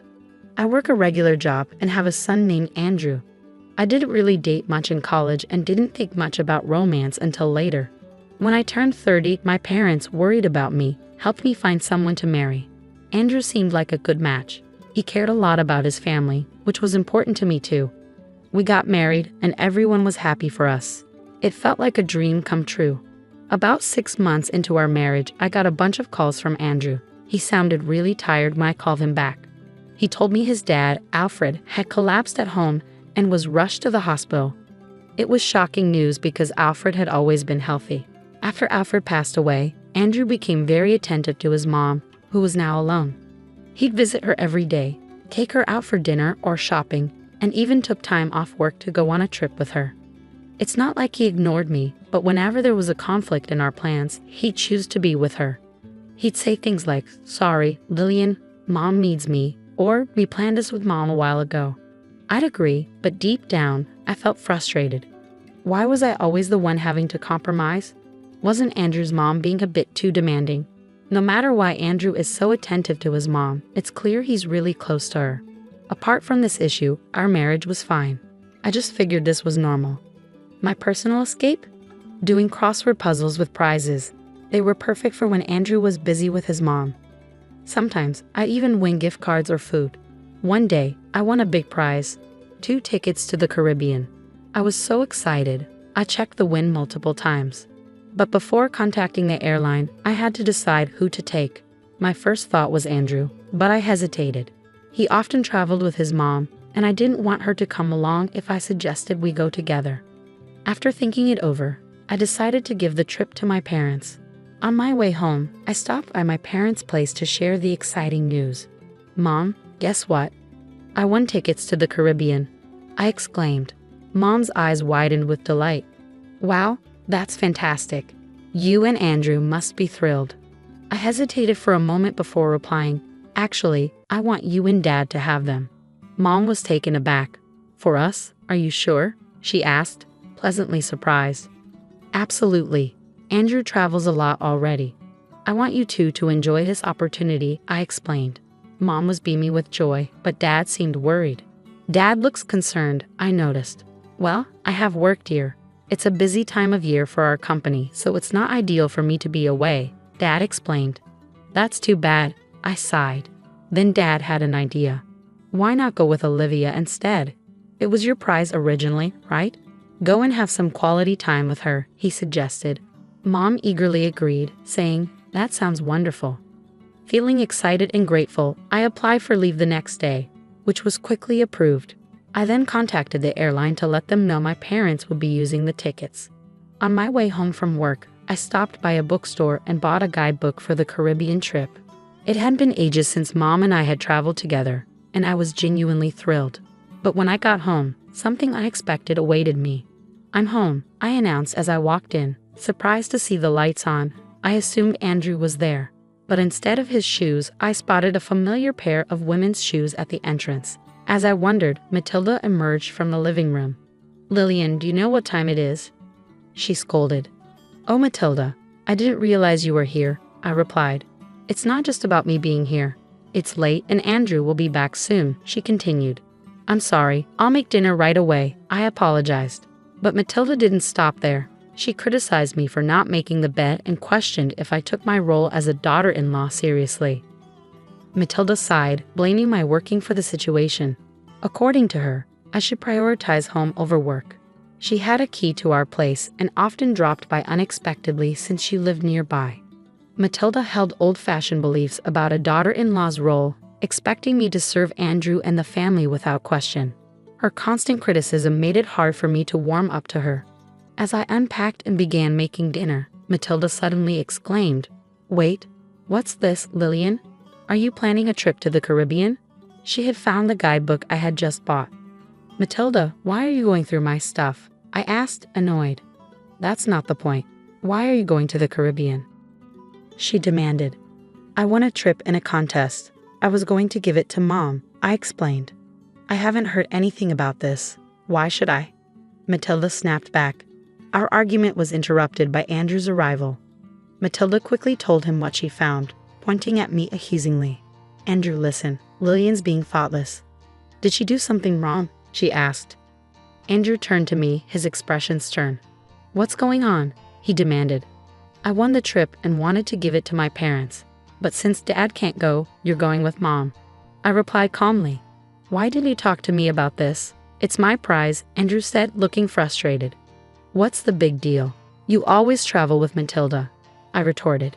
"It's not the same. Mom and I only go on trips within the country. We haven't been abroad in years. How could you decide this without talking to me?" Andrew slammed his hand on the table, cutting me off. "You're getting too bold for a daughter-in-law. Mom and I are going. You stay home." "Mommy?" I couldn't hide my disdain at Andrew's childish word choice. "Wait a minute. This trip, you've had enough. If you're not happy, let's talk about divorce." Divorce? I couldn't believe what I was hearing. Threatening divorce over something like this seemed absurd to me. Fuming, I shot back. "I won this trip fair and square. I've already decided to give it to my own mom. Can't you just pick up on the signals for once? Mom wants to go. When does it end with putting Matilda first? You never think about how I feel."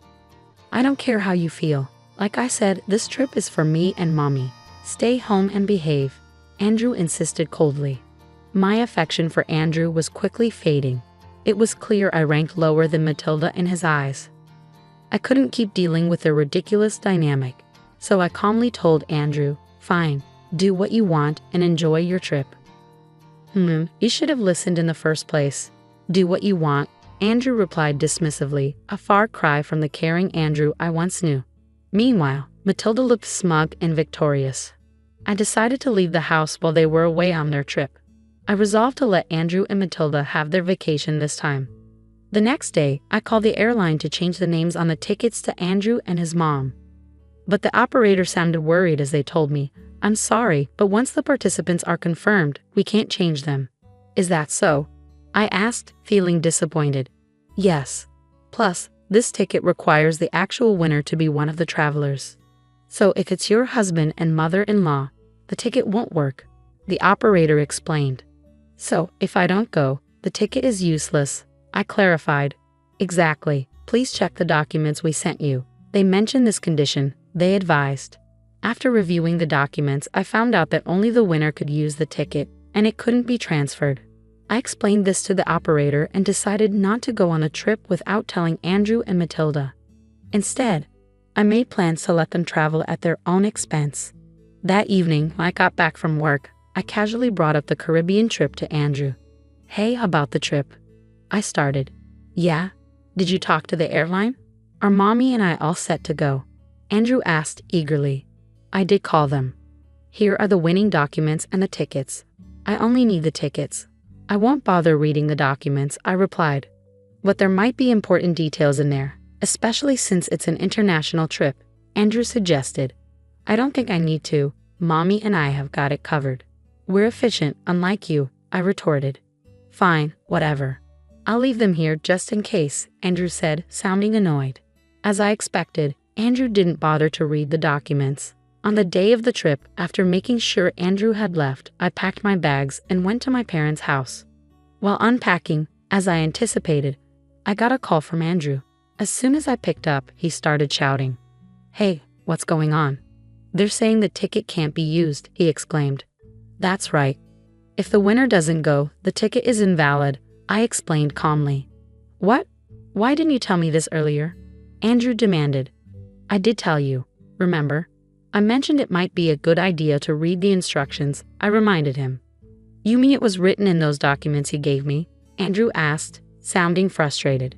"Exactly. It's your fault for not reading. This is ridiculous.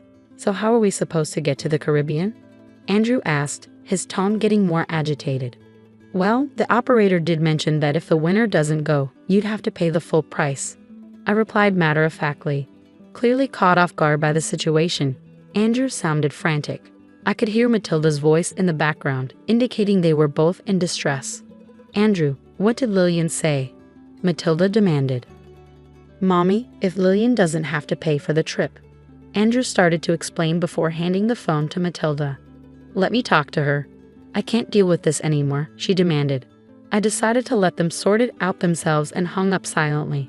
It didn't take long before Andrew called back. Hello, I answered, expecting more drama. What is it now?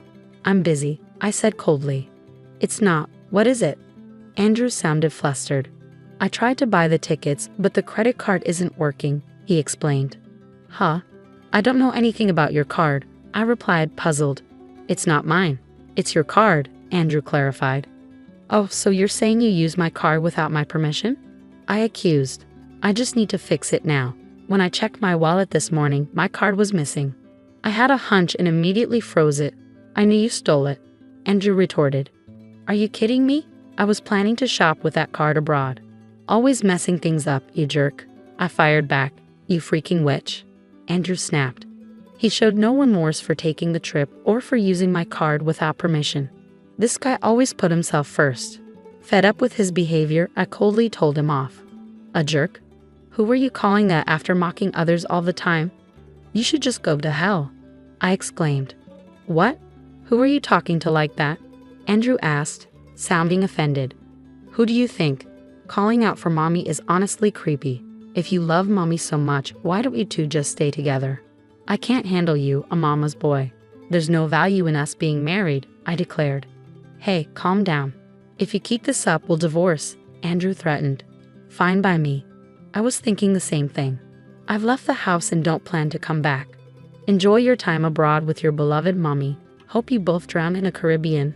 I shot back before hanging up, feeling both angry and relieved. Furious, I ended the calls and blocked Andrew and his mother.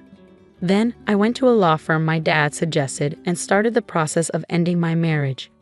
When I looked at our savings to divide our assets, I saw that our joint account was empty. Andrew had taken out money multiple times, all around the time he went on a trip with his mom. It was clear he used the money for their travels. And he also used my credit card without asking. I demanded a big payment from him. As a result, he ended up owing money and was being chased by creditors. His mom, who used to get whatever she wanted, now had a strained relationship with Andrew, arguing with him every time they saw each other.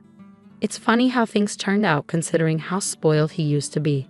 Meanwhile, I decided to stay with my parents for a while. I've caused them worry, so I want to make it up to them by living with them and taking care of them. Honestly, I'm done with marriage. What's really important is having a loving family. Going through this divorce made me realize that all over again.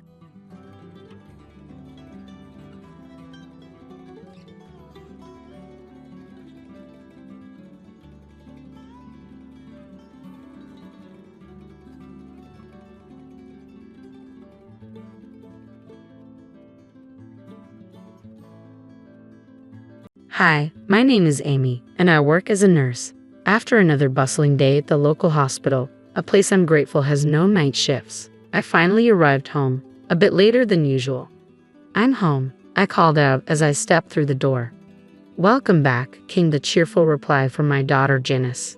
At only 8 years old, Janice spends many afternoons alone waiting for me to come home. It tugs at my heart, seeing her so self-reliant at such a young age, and I often feel guilty about it. Yet I know I'm lucky compared to some of my colleagues who work erratic hours in facilities with fewer family-friendly schedules. Where's your dad today? I asked her, hanging up my coat. He hasn't come home yet, she replied, a hint of sadness in her voice. It feels like I haven't seen him in forever. My husband, Jack, is a workaholic. He's rarely home, and when he is, it's almost like he's a stranger at the dinner table.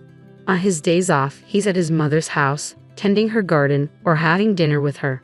Meanwhile, he's missed every one of Janice's soccer games and spelling bees. A reality that's put a strain on our family. I'm sorry you're alone so often, honey, I said, feeling the weight of our situation. It's okay, Mom. You're here every day, and that's enough for me, Janice replied, trying to sound brave. I hugged her, wishing things were different, that we could be a typical family, spending time together every night. Then one day, unexpectedly, Jack came home early. The dinner table was quiet that night until, out of the blue, Jack broke the silence. "Hey, why don't we go to Hawaii for the holidays?" he said. I was stunned, barely able to believe my ears. After all this time, Jack was suddenly proposing a family trip. We hadn't taken a proper vacation in years. Janice was over the moon.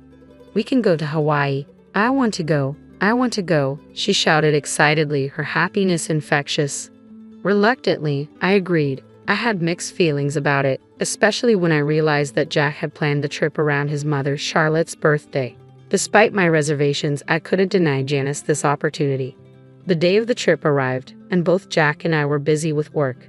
We planned to meet at the airport, but my day ran later than expected, and Janice and I barely made it in time, arriving breathless and frazzled. But when we looked around, Jack and Charlotte were nowhere to be seen. Confusion turned to frustration. Where could they have gone? I tried calling Jack's phone, only to get a recorded message saying it was off or out of range. Worried, I approached the airline desk for help. Then a staff member approached me. "Are you Amy Martin?" she asked.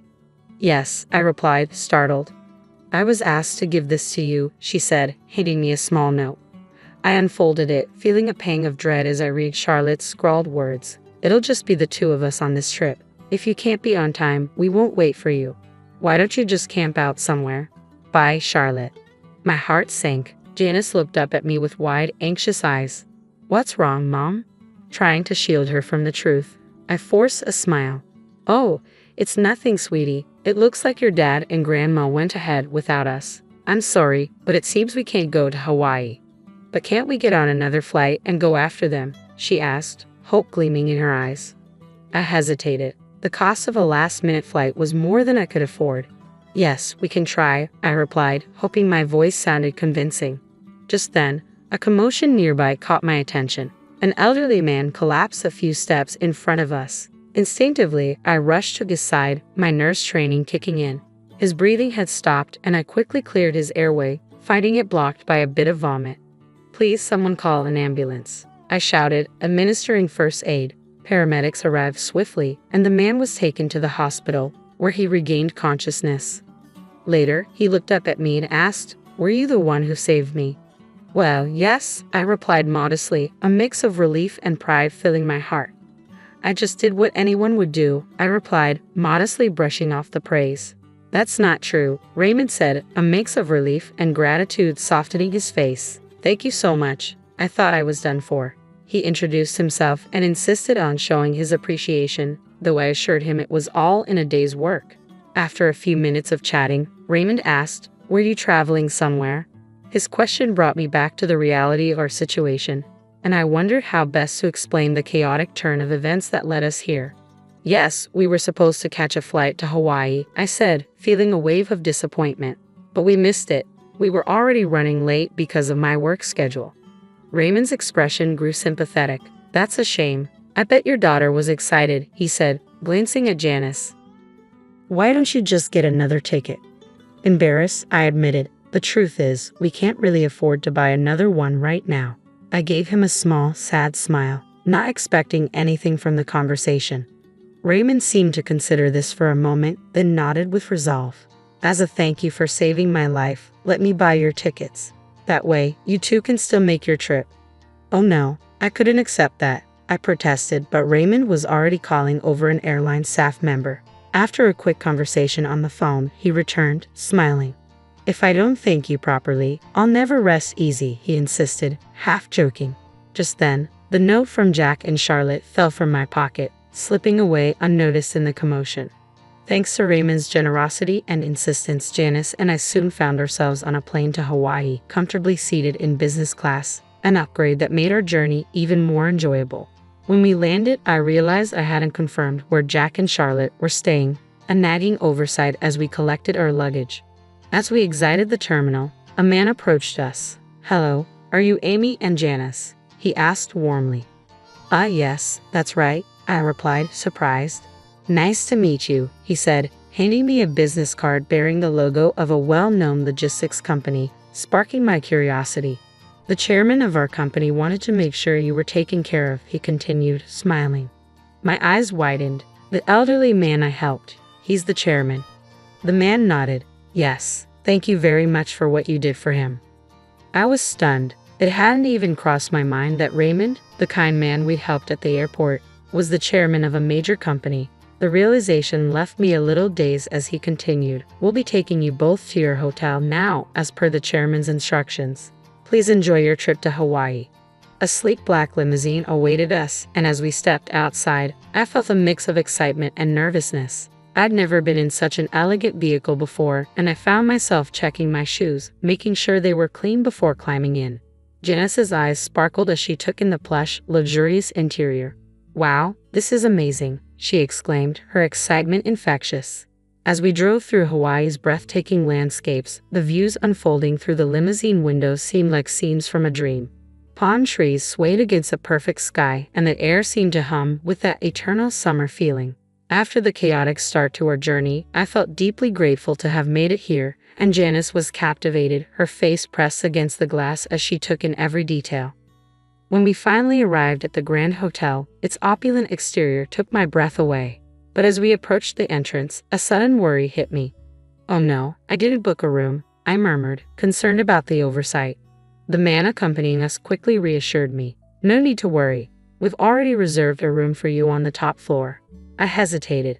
"But I don't have the money for this," I confessed, my anxiety returning. He smiled reassuringly. "It's all taken care of. The chairman insists."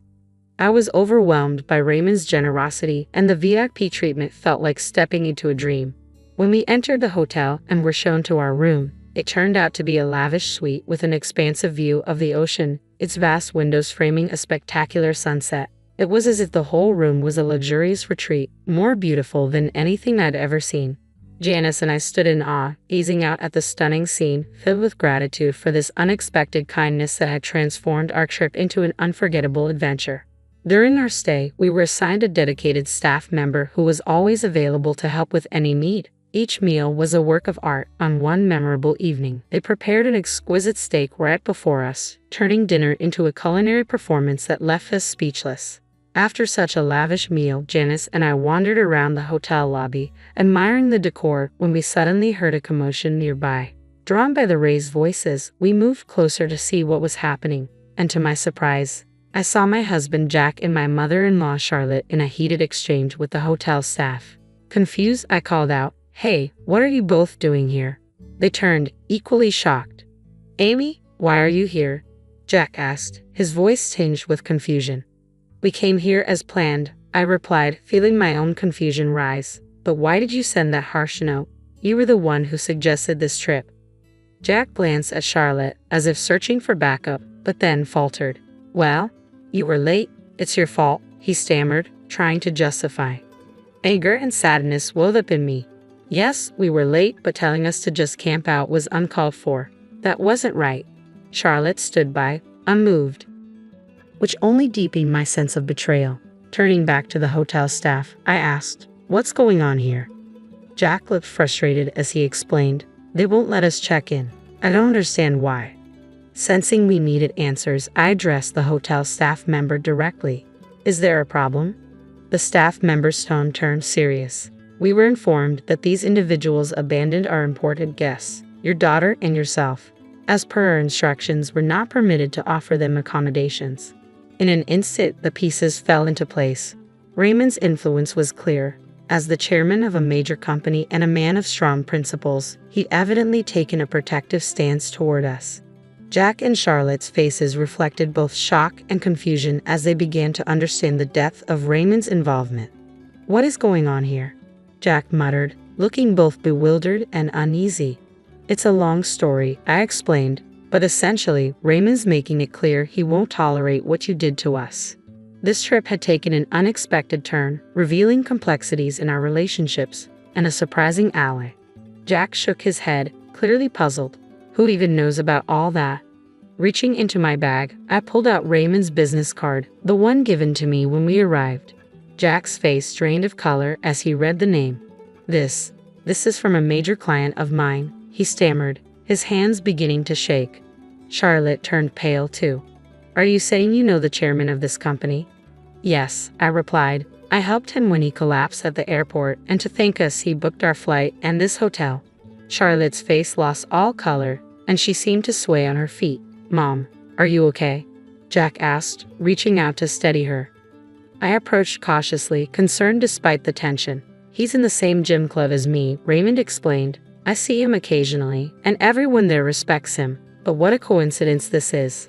Charlotte was visibly shaken by the unexpected connection, while Jack simply nodded, stunned. "Such a small world," he murmured, feeling the weight of it all. Before this encounter, I had no idea there was any link between Raymond and Charlotte. But when Raymond had discovered the note I dropped at the airport, it became clear. He picked it up and read it, his expression shifting to disbelief. "Amy, what on earth is this?" he'd asked, his voice mixing shock and disapproval. Hesitantly, I explained how Jack and Charlotte had left us behind. His reaction had been immediate. "How horrible, unforgivable," he declared, his tone leaving no room for doubt. From then on, his actions reflected a clear stance on our situation. As Raymond pieced together the details, he asked, "Is your mother-in-law's last name Martin? Charlotte Martin?" "Yes, that's her," I confirmed, still reeling from the series of revelations. Raymond nodded, saying he knew Charlotte from his gym and expressing his disbelief that she would abandon family. Turning back to Jack and Charlotte, I couldn't suppress a smirk at the irony. "Well, since you two plan to go on this trip together, I guess Janice and I will just enjoy it on our own," I said. "Charlotte, maybe you could camp out here for a night under the Hawaiian stars. How's that sound?" "That's terrible. You're the rudest person ever," they protested, clearly missing the irony of having their own words thrown back at them. They called me rude, yet it was their dismissive message that had started this. I chuckled, taking Janice's hand. "Let's go," I said, leaving them behind as the hotel staff firmly turned them away. "We don't have rooms for you both at this hotel," they were told, finally forced to leave. And so Janice and I enjoyed our trip, just the two of us. The bond between Janice and her father was nearly severed, and I felt no urgency to repair it. Raymond's kindness in making this vacation possible had turned what began as a troubling experience into a beautiful adventure, one that refreshed and delighted us both. When we returned home, we were full of gratitude and happy memories. Jack, however, returned looking exhausted and defeated. As it turned out, Raymond's influence extended further than I'd imagined. No hotel in Hawaii had been willing to take them in, leaving Jack and Charlotte to camp outdoors. Jack also faced repercussions at work when his boss informed him that Raymond's company was considering canceling their contract due to his behavior. Meanwhile, Charlotte's gym friends grew distant, treating her coldly enough that she eventually left the club altogether. Once dedicated to fitness, she now spent her days in front of the television, a shadow of her former self. This ordeal made it clear that our marriage was over. We decided to divorce, with Janice's custody naturally going to me. I didn't seek alimony or child support, confident in my ability to support her on my own. It all felt surreal, as if fate itself had guided these events. Being late to the airport that day had led me to meet Raymond, an acquaintance of Charlotte's, and that simple act of kindness had brought us an unforgettable vacation. Looking back, I felt no regrets. Jack's priorities had always clashed with mine, often putting Charlotte's needs above ours. Now, with Janice by my side, I felt complete. The joy she brought me outweighed any sorrow from the past, and together, we looked forward to a happy, fulfilling future. Just the two of us.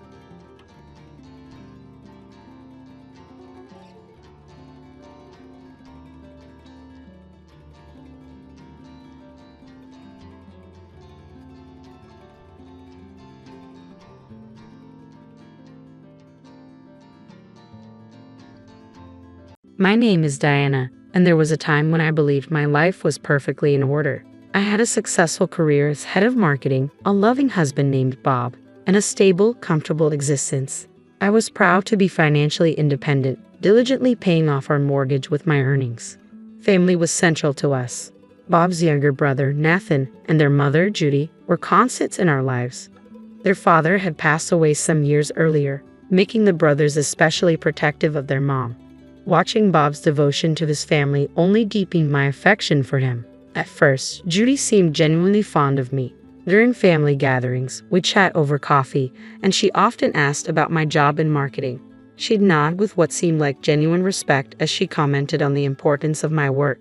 I cherished her approval, wanting to be a beloved part of Bob's close family circle. In those early years, our marriage was full of joyful family activities.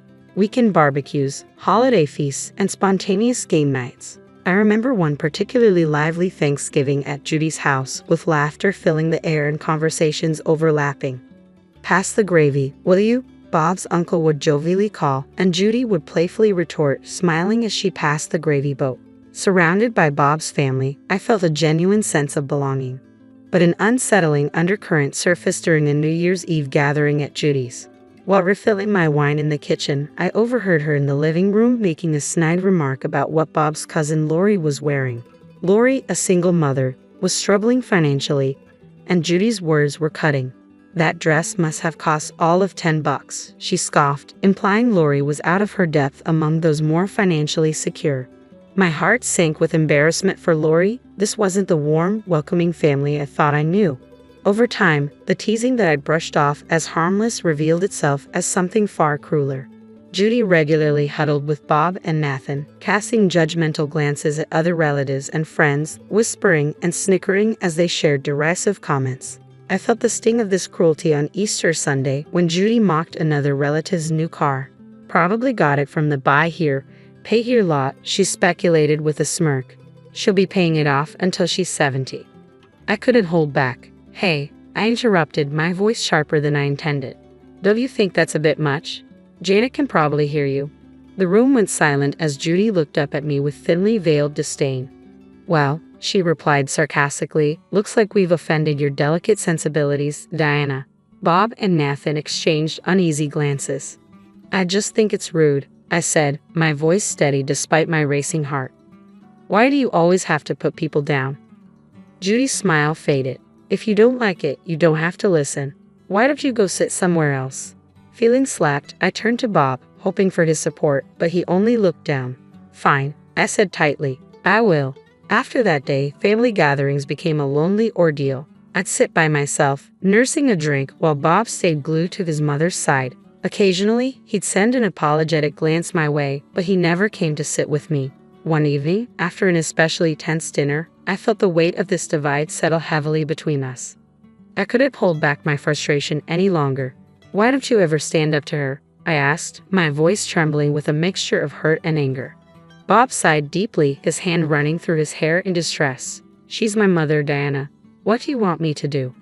"I want you to tell her she's being mean," I said, my words sharp. "I want you to support me." But he never did. Over time, the tension grew unbearable. I started finding excuses to avoid family events, work emergencies, migraines, anything to escape the icy stares and whispered criticisms. Just when I thought things couldn't get more strained, life threw me a curveball. I found out I was pregnant. I stared at the pregnancy test, 2 pink lines glaring back at me. My heart pounded in my chest as I called for Bob, my voice trembling. He rushed to the bathroom door, worry written all over his face. Without a word, I handed him the test. His eyes widened in surprise, and he pulled me into an embrace. For a fleeting moment, I thought maybe this baby could heal the rift between us. Maybe this new life would bring us closer, restore what we were losing. But the pregnancy was difficult from the start. I was plagued by constant nausea and a constant gnawing fear of miscarriage. My doctor prescribed bed rest, but as the weeks went on, my condition worsened. My eyesight began to deteriorate, another rare, potentially permanent complication. It soon became impossible for me to keep working. I had to quit my job. As I lay there, physically and emotionally drained, I felt more isolated than ever. I needed Bob's support, but he seemed to pull further away. He came home late most nights, claiming work demands or meetings with colleagues. More and more, I fell asleep alone, only waking to the sound of the front door closing late into the night. The day of my C-section arrived, and with my deteriorating eyesight, a natural birth was too risky. As I lay on the cold operating table, fear and excitement mingled in my chest. "Where's Bob?" I'd asked the nurse, my voice shaking. She gave me a sympathetic smile. "Your husband's in the waiting room, dear. He said he'd rather stay there." The surgery went smoothly, and soon, the sound of my son's first cry filled the room. As they placed him on my chest, an overwhelming rush of love took my breath away. But the moment of joy was short-lived. Later, in the recovery room, Bob finally appeared. His face was unreadable, but I could see the discomfort in his eyes. "Look, Diana," he said, his tone sharp, "I've got to say something. This whole thing, it's not right." I blinked, confused. "What do you mean?" His frustration was palpable. Normal women give birth on their own without all this surgery crap. And men, we're not supposed to be here for this. We should be meeting our wives and kids at home, like in the old days. His words hit me like a physical blow. My heart sank as I processed his utter lack of empathy. Bob, the man I thought I knew, seemed so distant, so disconnected from the reality of what we had just gone through. I couldn't hold back any longer, but before I could speak, he cut me off. "Save it. I'm heading home. This place gives me the creeps." The next few weeks blurred into a haze of sleepless nights and endless feedings, with Bob rarely at home. When he was there, he barely helped with the baby. His presence seemed like a shadow, and when he did interact with our son, it was with frustration. One night, as the baby cried, Bob grumbled irritably, "Can't you quiet him down?" I was exhausted, my body still recovering from surgery, but I managed to respond, "I'm trying, Bob. He's teething. It's painful for him." Bob's patience was running thin. "You're always focused on the kid. What about me? What about what I need?" His words hit me like a slap. Here I was barely managing to get any sleep, still healing, trying to juggle everything. And he was upset because our intimacy had dwindled. I didn't know how to respond. As the months went by, Bob's dissatisfaction only deepened. One night, while I rocked our restless 7-month-old, Bob made an abrupt declaration. "You need to start working again." I looked at him stunned. "What about the baby?" "We'll get a nanny," he interrupted. "We can't keep going like this, Diana. We're running out of money." I wanted to argue. I wanted to say that our baby needed me, that I wasn't ready to leave him yet, but the finality in Bob's voice left no room for discussion. Reluctantly, I began searching for a job. With my vision still impaired, it was a daunting task, but eventually I found a role at a smaller firm. The salary was much lower than my previous job, but it was something. When I shared the news with Bob, his response was dismissive. "That's all we're paying a nanny for." His frustration was palpable. Tears pricked at my eyes. "I'm doing the best I can, Bob. It's hard with my vision still not fully recovered." He muttered something under his breath and walked away, leaving me feeling more alone than ever. And so began a grueling new chapter. Mornings were a rush to get to work, and every day I felt a pang of guilt as I handed my son over to the nanny. My days were a blur of trying to keep up at work with compromised eyesight, then coming home to a husband who resented me and a child who needed me more than ever. Time slipped by in a relentless cycle of work, childcare, and mounting tension. Family gatherings, already strained, grew worse with Judy's behavior. She'd act as the doting grandmother when others were around, but her detachment was always clear. She'd call our son in a sickly sweet tone, "Come to Grandma." But he, sensing her coldness, would cling to me instead. Judy's mood would sour instantly. "What have you been telling him about me?" she'd accuse, venom in her voice. "You're turning my grandson against me." Exhausted, I tried to explain. "He just doesn't know you well, Judy. Maybe if you visited more." She'd cut me off before I could finish. "Don't you dare blame this on me," she'd snap, then storm off to complain to Bob. Then, on an ordinary Tuesday, my life took another unexpected turn. I found myself staring at a positive pregnancy test, the 2 lines unmistakable. Panic gripped me as memories of my first difficult pregnancy flooded back. Was I strong enough to go through this again? I realized I was already well into my first trimester, and the path ahead seemed set. Trembling, I called Bob at work to break the news. His voice was impatient. "What is it?" "I'm pregnant," I said, my heart racing. After a long silence, Bob finally replied, "Look, Diana, I'm swamped. We'll talk later. Just keep your job. We can't afford to lose that income." Then he hung up. I sat there, phone still in my hand, feeling more alone than ever. This pregnancy, though challenging in its own way, was easier than the first. My morning sickness was mild and my vision remained stable. With renewed determination, I kept working, focused on supporting my growing family, despite everything that weighed on me. As the months passed and my belly expanded, the emotional gap between Bob and me seemed to stretch wider. He spent more and more time at his mother's house, often coming home late at night. One evening, I struggled to put our toddler to bed, my body aching with discomfort. When Bob walked in, I felt a flicker of hope for some help. "Can you read him a story?" "I'm really tired," I asked. Bob glanced at us, then checked his watch before sighing. "Can't. I promised Mom I'd help her move some furniture." "Don't wait up." The door slammed shut behind him, and a tear slid down my cheek. I looked at my son, his trusting eyes filled with innocence, unaware of my sorrow.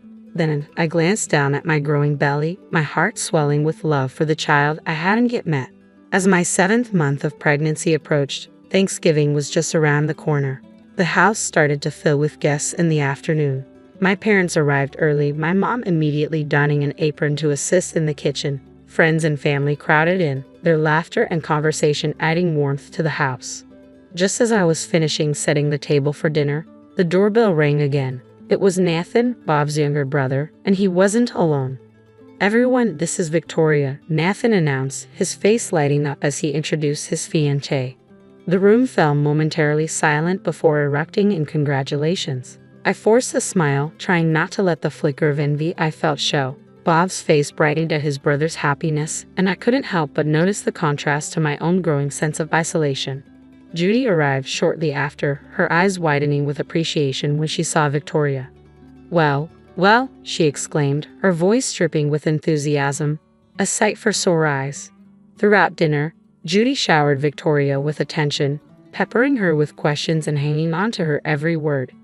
I did my best to focus on being a gracious hostess, but I couldn't help overhearing their conversation.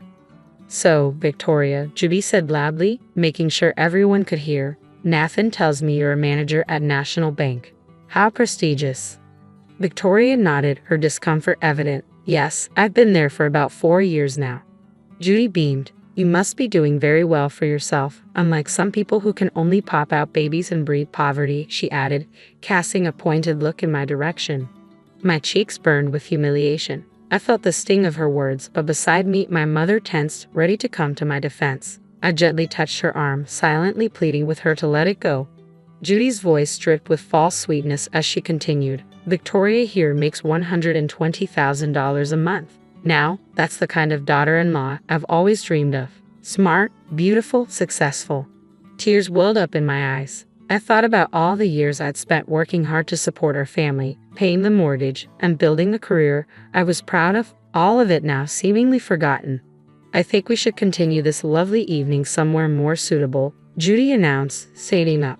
"Victoria, dear, why don't we all go to that new restaurant downtown? My treat, of course." Before I could process what was happening, Judy, Bob, Nathan, and Victoria were heading for the door. Bob didn't even glance back at me as they left. The remaining guests, sensing the shift in atmosphere, quickly made their excuses and departed, leaving only my parents behind. They offered to help clean up, but I insisted they rest. Finally, alone, I collapsed onto the sofa, tears flowing freely. Time seemed to stand still as I cried, my hand resting gently on my swollen belly. I thought about how my life had spiraled to this point. Dawn was approaching when, 5 days after my emergency C-section, I felt a sudden surge of strength, both physical and emotional. The doctors were impressed with my progress and gave me the green light to leave the hospital. During this time, Bob hadn't called once. Since he left for San Diego, he hadn't asked how I was doing or inquired about our newborn son. It was clear to me now. Our marriage had reached its end. I reached out to my parents, asking if the boys and I could stay with them temporarily. They immediately agreed, offering their full support.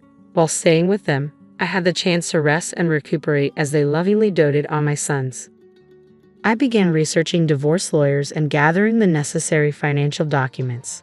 A week after leaving the hospital, Bob finally called. I ignored the first 3 calls, letting them go to voicemail, but eventually answered the 4th.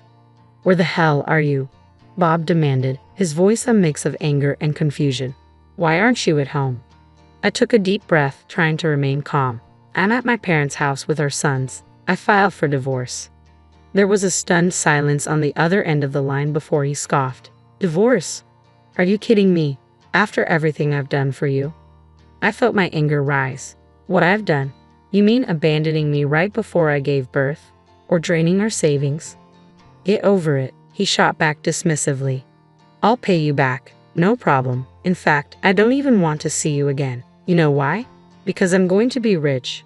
He ranted about Nathan's new wife offering him a job at the bank, their plans to start a financial company, and how they were going to be incredibly wealthy. You never believed in me, Diana. You always shot down my ideas. Well, guess what? I'm free now, and you? You're just a loser who can't recognize potential when it's right in front of her. The divorce proceedings went surprisingly quickly. Bob didn't contest anything, returned the money he had taken, and agreed to pay alimony.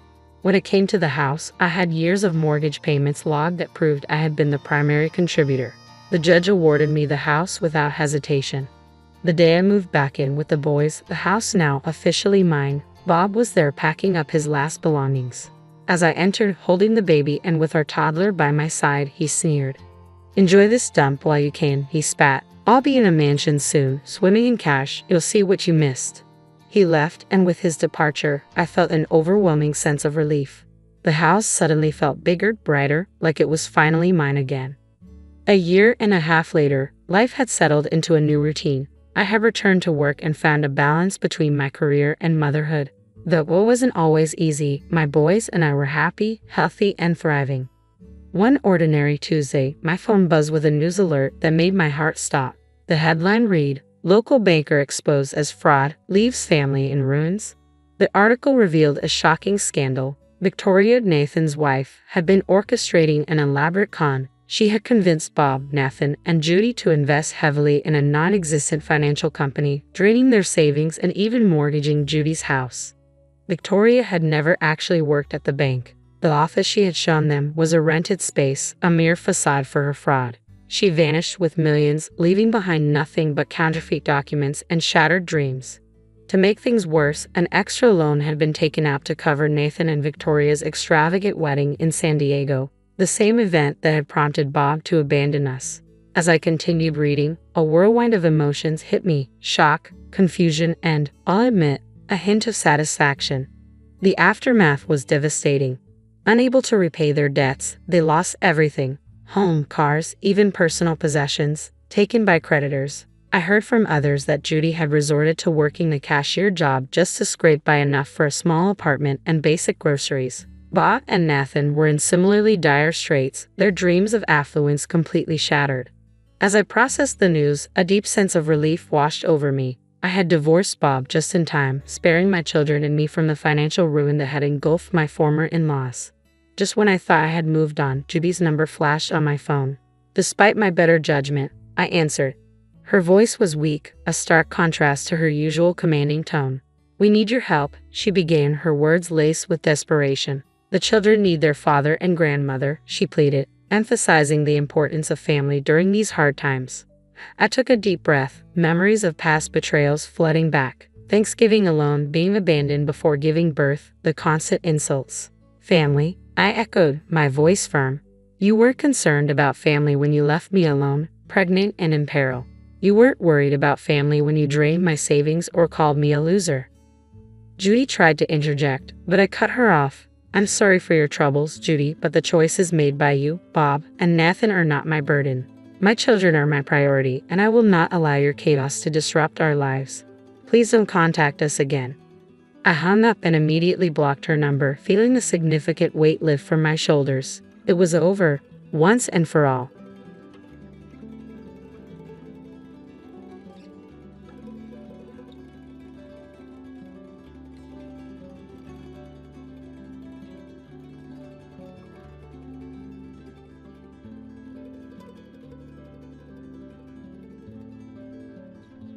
Greetings, I'm Jenny, aged 27. 3 years back, I tied the knot with Hugo, the most remarkable person I've ever met. He's a delightful goofball, overflowing with kindness and compassion, making each day feel extraordinary. Regrettably, the same sentiment doesn't extend to his mother, Maria, also known as my mother-in-law. For reasons unknown, Maria has harbored animosity toward me since day one, a sentiment I comprehend. After all, Hugo is her cherished son, and she's merely safeguarding his interests. However, I firmly believe she sometimes crosses the line. Maria has a knack for subtle injustices that seem innocent, but are actually calculated to incite frustration, painting you as the unreasonable one. We all have encountered someone like her. Unfortunately, she happens to be my mother-in-law. I was brought up differently. I'm inclined to call out nonsense and rarely hold back. Perhaps that's what drew Hugo to me. Our contrasting personalities attracting each other, as they say. Having studied psychology, I can discern Maria's ill intentions. Our dominant personalities clash, which likely led to her first words to me.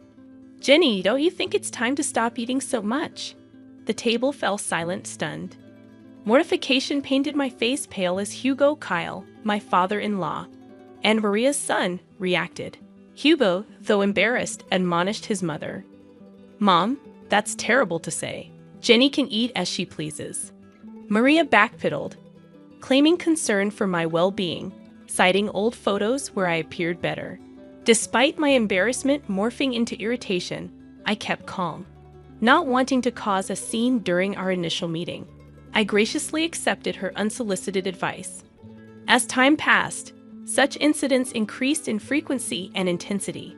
Despite bonding with everyone, Maria remained the sole dissenter, her disdain unfounded.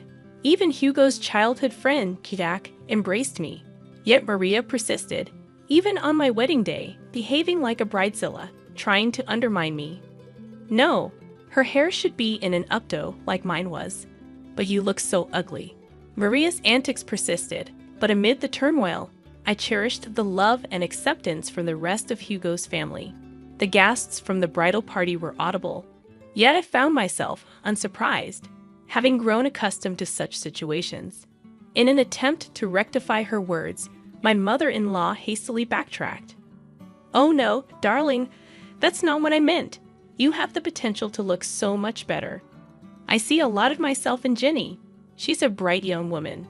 Despite looking better at her age, I'd like to say she's beautiful in her own way." While my father-in-law managed to quell her ruthless antics on that day, the lingering pain and bitterness persisted. It went against my nature to remain silent and passive. My vibrant energy was diminishing, drained by this woman who seemed determined to undermine me. Fast forward 3 years to the current events of our story. We gathered at Hugo's childhood home, his parents' residence, for dinner on a Sunday night. My mother-in-law had graciously invited us, including Jack, indicating something significant was afoot.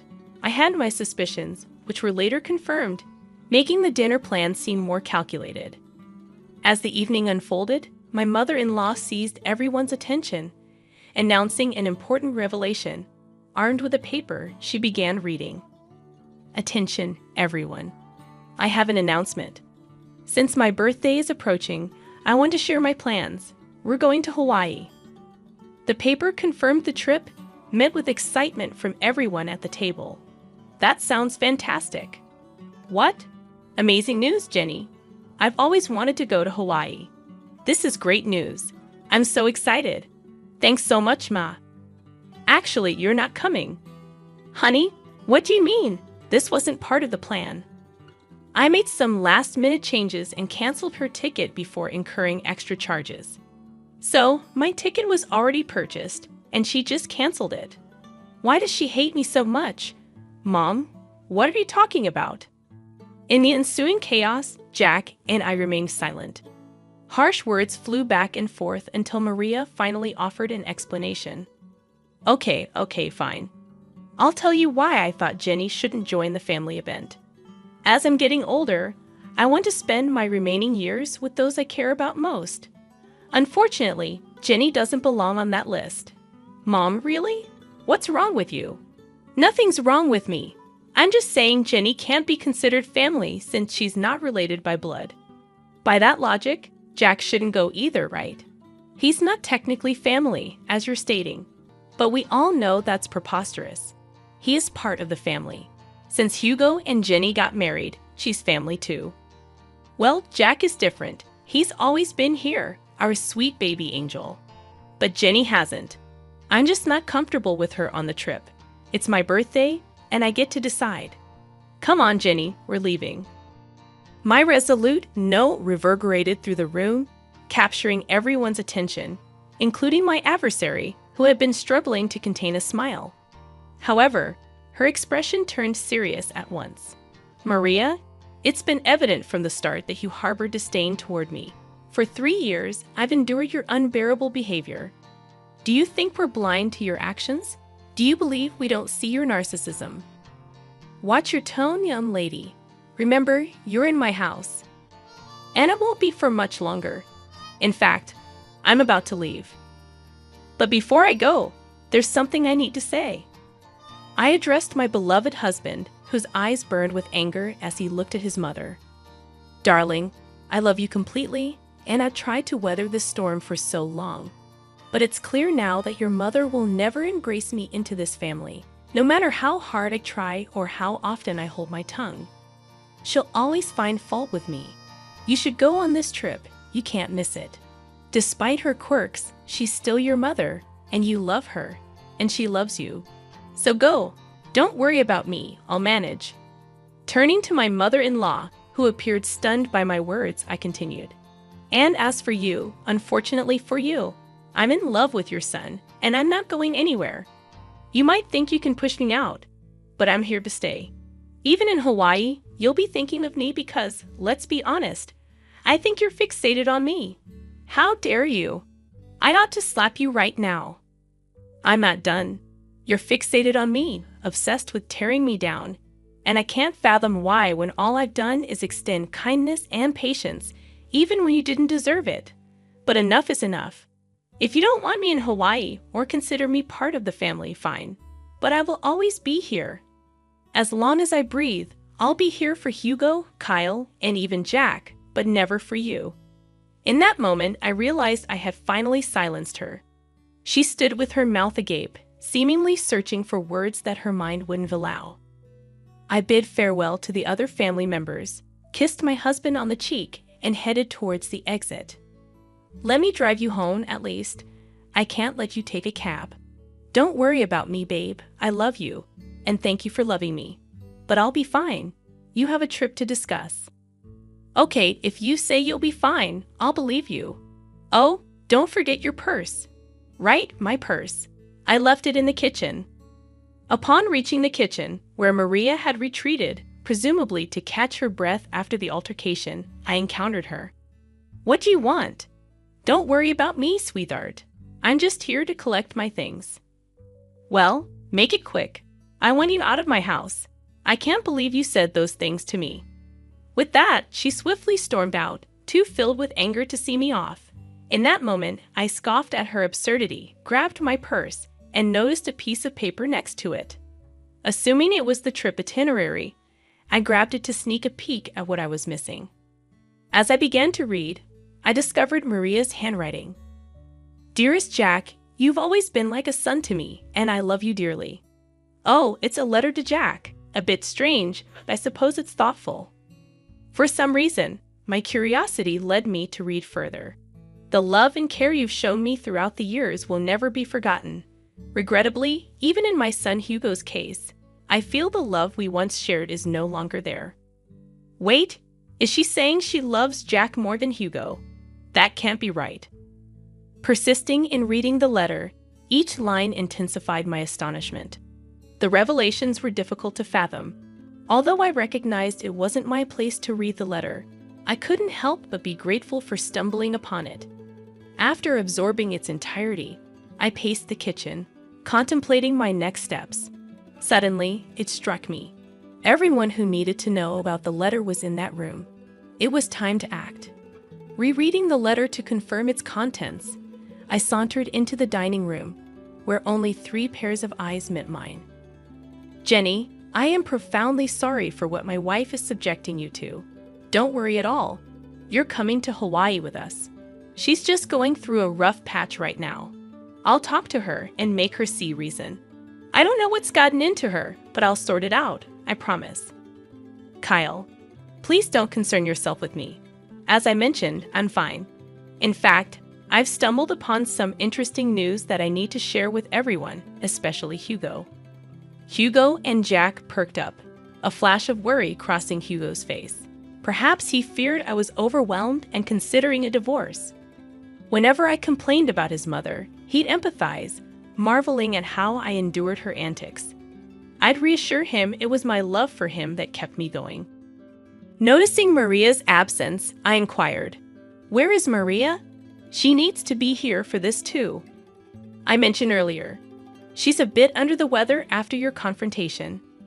Mentioned a headache and opted for a nap upstairs. She won't be down for a while. You know how she is about her beauty sleep. Familiar with Maria's peculiar habits that often inconvenienced others, I sighed in frustration. This is crucial. She has to be here. It's okay, Jenny. You can share with us, and we'll fill her in when she wakes up. Contemplating the information I possessed, I hesitated. I wanted to witness her embarrassment. I think you should go ahead and tell us, sweetie. It's okay, and you know Hugo struggles with anxiety. It wouldn't be good to keep him waiting. True.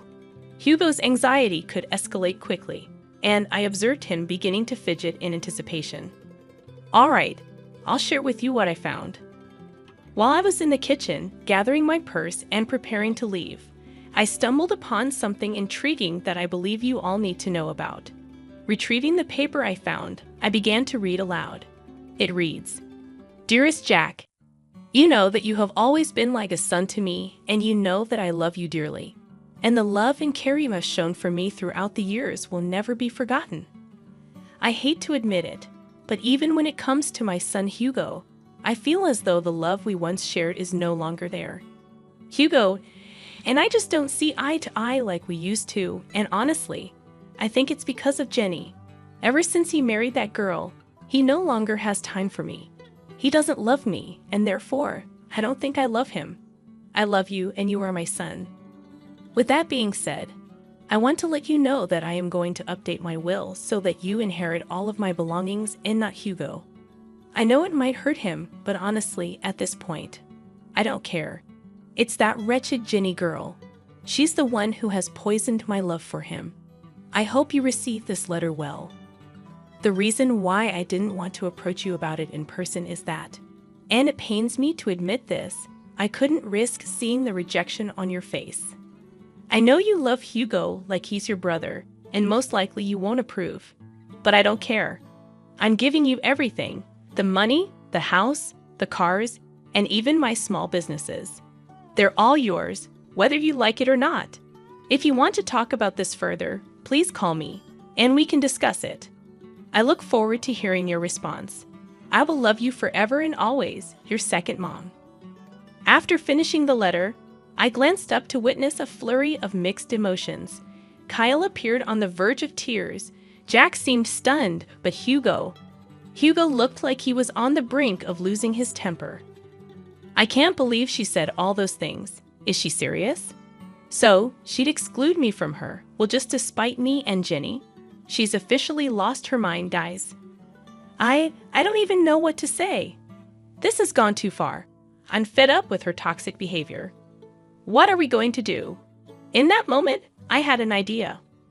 A week passed, and it was time for the planned Hawaii trip. Maria woke up to find a letter from her husband on her bedside table. It read, "Good morning, beautiful. We decided to let you catch up on your beauty sleep. Don't worry, your bags are packed. Just meet us at the airport." Maria hurriedly got ready and rushed to the airport, searching frantically for her travel companions. She tried calling them, but no one answered.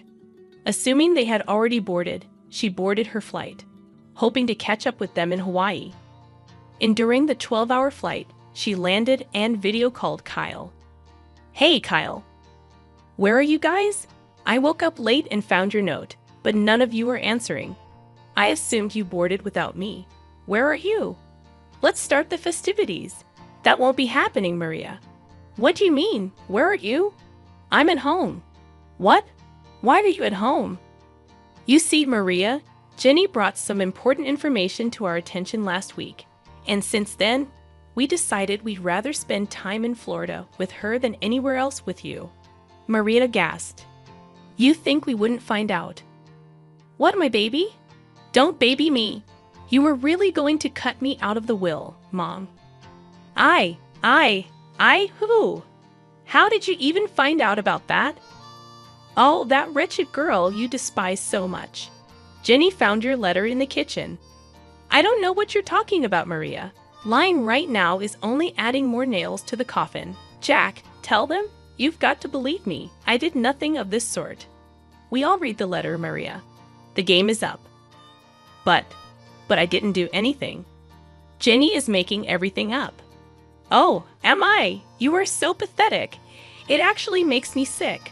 We all know what you said and what you tried to do. Thank goodness I was nosy enough to read the whole thing. Hugo, Kyle, please. No, Maria. Enough is enough. You're done. You don't get to say anything else. You messed up big time. Your hatred has caused you to be blind.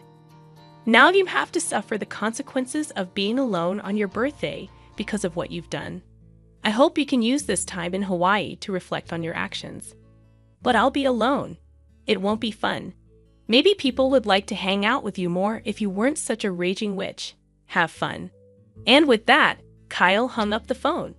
We all let out a sigh of relief. I was the first person to start laughing, eventually joined by Hugo, and before we knew it, we were all bursting with laughter at the dining table, just laughing at the sheer absurdity of the situation. The look on her face once she realized the game was up was priceless. Her face turned pale, all the blood drained from her face, and it was evident that it was the first time in a long time that she felt embarrassed. Marianne had to spend her vacation alone, frequently calling Kyle to see if he would at least come and join her because canceling the reservations she made would be expensive.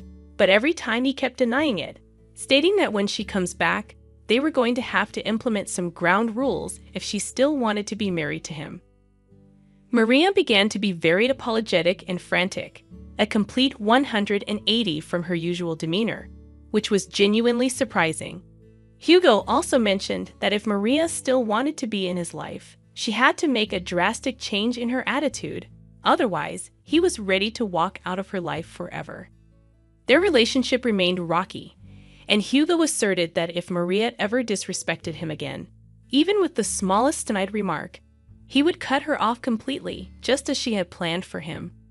As for Jack, he decided it was best to stop being overly accommodating to Maria, as it was clearly enabling her toxic behavior. So not only did Maria end up spending a miserable time in a beautiful place, but she also risked losing the 3 most important people in her life. She now has very strained relationships with all of them, and she has to change for the better. Regarding me, I messaged her, stating that I need time to decide if I'm going to forgive her for all of her injustices. She was apologetic and begged me to talk some sense into the men in her life. I refused, stating that this is the bed she made for herself, and now she has to lie in it. To this day, Maria is still attempting to mend the very broken relationships that she caused. I just hope she learned her lesson.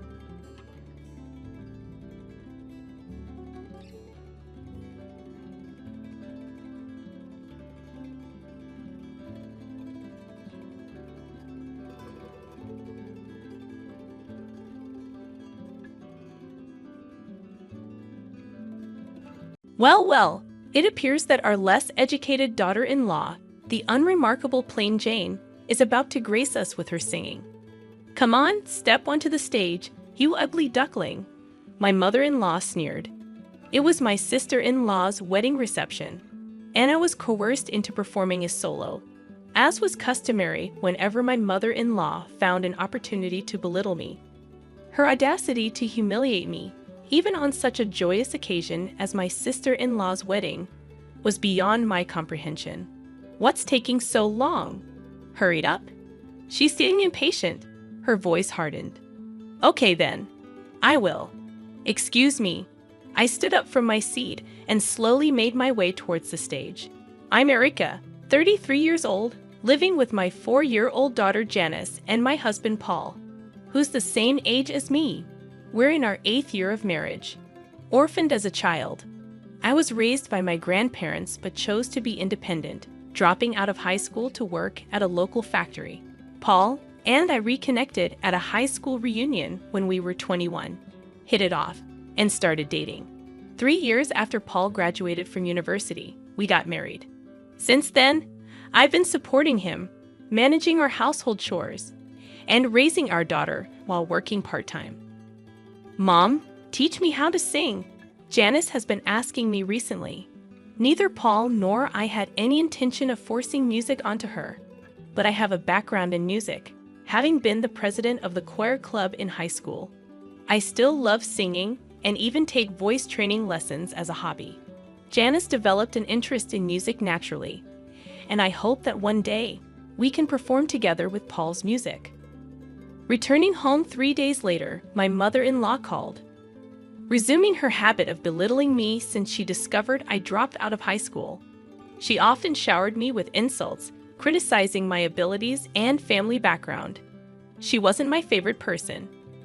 "Hello, is Janice there right now?" my mother-in-law asked. "I'm sorry, she's at voice training right now." "She's not home," I replied, realizing I had let something slip, but it was too late. "Why didn't you tell me before letting her attend such things? You really don't think things through." "I'll teach her," my mother-in-law insisted. Despite her accomplished musical background, she tended to take a condescending tone when it came to music and education. She doted on our daughter but might inadvertently push her away if she followed the same strict teaching approach she used on Paul and his sister in the past. "Mother-in-law, I appreciate your offer, but I want Janice to have her freedom in this. Even if you say that, it's really up to Janice whether she wants to continue or not. I can't force her to quit. I'm sure it would be much better if I taught her." My mother-in-law abruptly ended the call. 3 months passed, and I'd almost forgotten about the incident when my mother-in-law decided to visit our home. "It's been a while, hasn't it?" "Oh, how's Janice been doing?" she inquired, likely happy to see her granddaughter after such a long time. As soon as she stepped into our home, she immediately scooped Janice into her arms, barely greeting us. It just so happened that Janice had the day off from her voice training class, and the whole family was at home. "Granny, I've become good at singing," Janice exclaimed, boasting to her grandmother. "Really? Could you sing something for me then?" my mother-in-law asked. I intervened, worried about what my mother-in-law might say to Janice. "How about we eat first before we hear her sing? It's lunchtime after all," I suggested. "Don't interrupt when she's about to sing for me." My mother-in-law dismissed my suggestion. "I'm sorry, Janice dear. Can you sing for me?" my mother-in-law asked. Hearing her request, Janice began to sing. From the perspective of a mother-in-law who graduated as the valedictorian of a music conservatory, my daughter's singing must have sounded rather clumsy. I had a sinking feeling inside me, worried that my daughter might receive some snide remarks from her.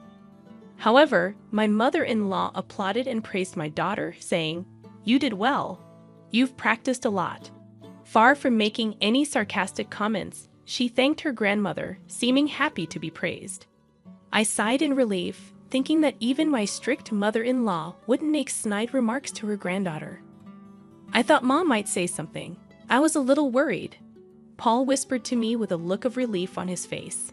Nothing particular happened after that, but as the evening came, I realized that Janice had fallen asleep. "Excuse me, mother-in-law. Since Janice fell asleep, I'm going to take her to her room," I announced, picking up Janice and carrying her to her bedroom. After putting my daughter to bed, I returned to the living room. As soon as I re-entered, my mother-in-law said to me, "Didn't you think that Janice's singing today was terrible, Erica? It's a waste of money to let her go to a class that can only teach her to that level. I'll teach her myself." I confronted Paul as anger welled up within me. "Wait a minute, isn't that a bit too selfish? What can we do when it comes to music? She's much better than me, and it's a fact that I got better by being taught by her," Paul reasoned. About 5 minutes of silence followed, and it was Paul who gave in and said, "All right, Mom, go ahead and teach Janice to sing for a while." Hearing those unbelievable words from Paul's mouth, my mind went blank. Is this some kind of joke? Won't they care how Janice feels? After all, she has been so happy to be interested in music. What if Janice hates music because she's taught so strictly by her grandmother? I was so angry that I felt like waking up Janice right at that moment and leaving the house with her. So I guess it means Janice is quitting the voice training class, as I said, right? My mother-in-law, with a triumphant look on her face, asked Paul and me. All right, but remember, this is not a music conservatory, so please absolutely do not do anything that Janice would dislike. I know, but you know I'm not uneducated like you, I retorted, stating what I had to say, knowing she'd never back off, and I let her go home for the day. That night, my husband apologized for his mother's behavior, but I did not even want to see his face. I ignored him and went to bed. The next morning, I told my daughter Janice, from today, instead of going to the voice training class, let's have Grandma teach you to sing here at home, all right? When she heard it, she looked very sad but said nothing and just nodded. I apologized seeing her like that. Then, come noon, my mother-in-law arrived at our home. Janice, starting today, Grandma is going to teach you to sing even better, she said to my daughter with a smile. No sooner had the lesson started than my mother-in-law's teaching style became more and more strict. Within an hour, she criticized Janice harshly, demanding perfection. You're wrong. You're making the same mistake in the same place. Do it again. I knew it would turn out like this. Mother-in-law, this isn't what we agreed to, is it? Could you be a bit gentler? What are you talking about? I'm being gentle. Don't interfere. Why don't you quietly do some housework that you can hardly handle? 4 hours passed, and at last, my mother-in-law's lesson ended. Well, see you tomorrow. Remember to practice what we did today. She left, seemingly pleased with herself. If I'm going to get yelled at this much, I don't want to sing anymore, seated in her chair, Janice said to me. I harbored an intense hatred for my mother-in-law, taking away what my daughter enjoyed and only caring about her own satisfaction. This cannot go on. I won't let my mother-in-law have her way. Her singing lessons continued in the days that followed. However, after about a week, Janice told me, I don't want Grandma to teach me anymore. I don't want to sing. Given my mother-in-law's way of teaching, I thought it couldn't be helped. You don't have to force yourself. If you want to quit, that's okay too. So you don't want to go back to the voice training class. It was something she had started because she wanted to, and I, for my part, wanted her to continue. So I asked her that. If it's that class, it seemed that Janice hadn't come to hate singing itself. It appeared that the harsh words from her grandmother and the lack of praise, even when she felt she did well, were making it unenjoyable for her. Why don't you go back to your voice training lessons and give it another shot? I asked Janice, and as if she hadn't been upset moments before, she perked up and nodded enthusiastically. So I'm sorry to say this to you, grandmother, but from tomorrow, Janice will be returning to her original voice training classes. The next day arrived. I relayed Janice's feelings to her grandmother over the phone. How can she whine about giving up after just a week? Isn't it your fault for raising such a weak-minded child? My mother-in-law exclaimed. I retorted, well, it might be, but even though you graduated top of your class from a prestigious music college, it seems that's the only way you know how to teach. Janice told me that she preferred her voice training teacher. Fussing and fuming, my mother-in-law continued, but I ignored her and hung up. Whether she was top of her class or not, it was quite satisfying that her own teaching method had led to her being disliked by her granddaughter, who preferred her voice training teacher. After that, the visits from the grandmother ceased. I spoken to your mother and told her it was okay if she didn't come to teach anymore. Janice said she didn't want it anymore either. I also feel like I've done something unforgivable to Janice.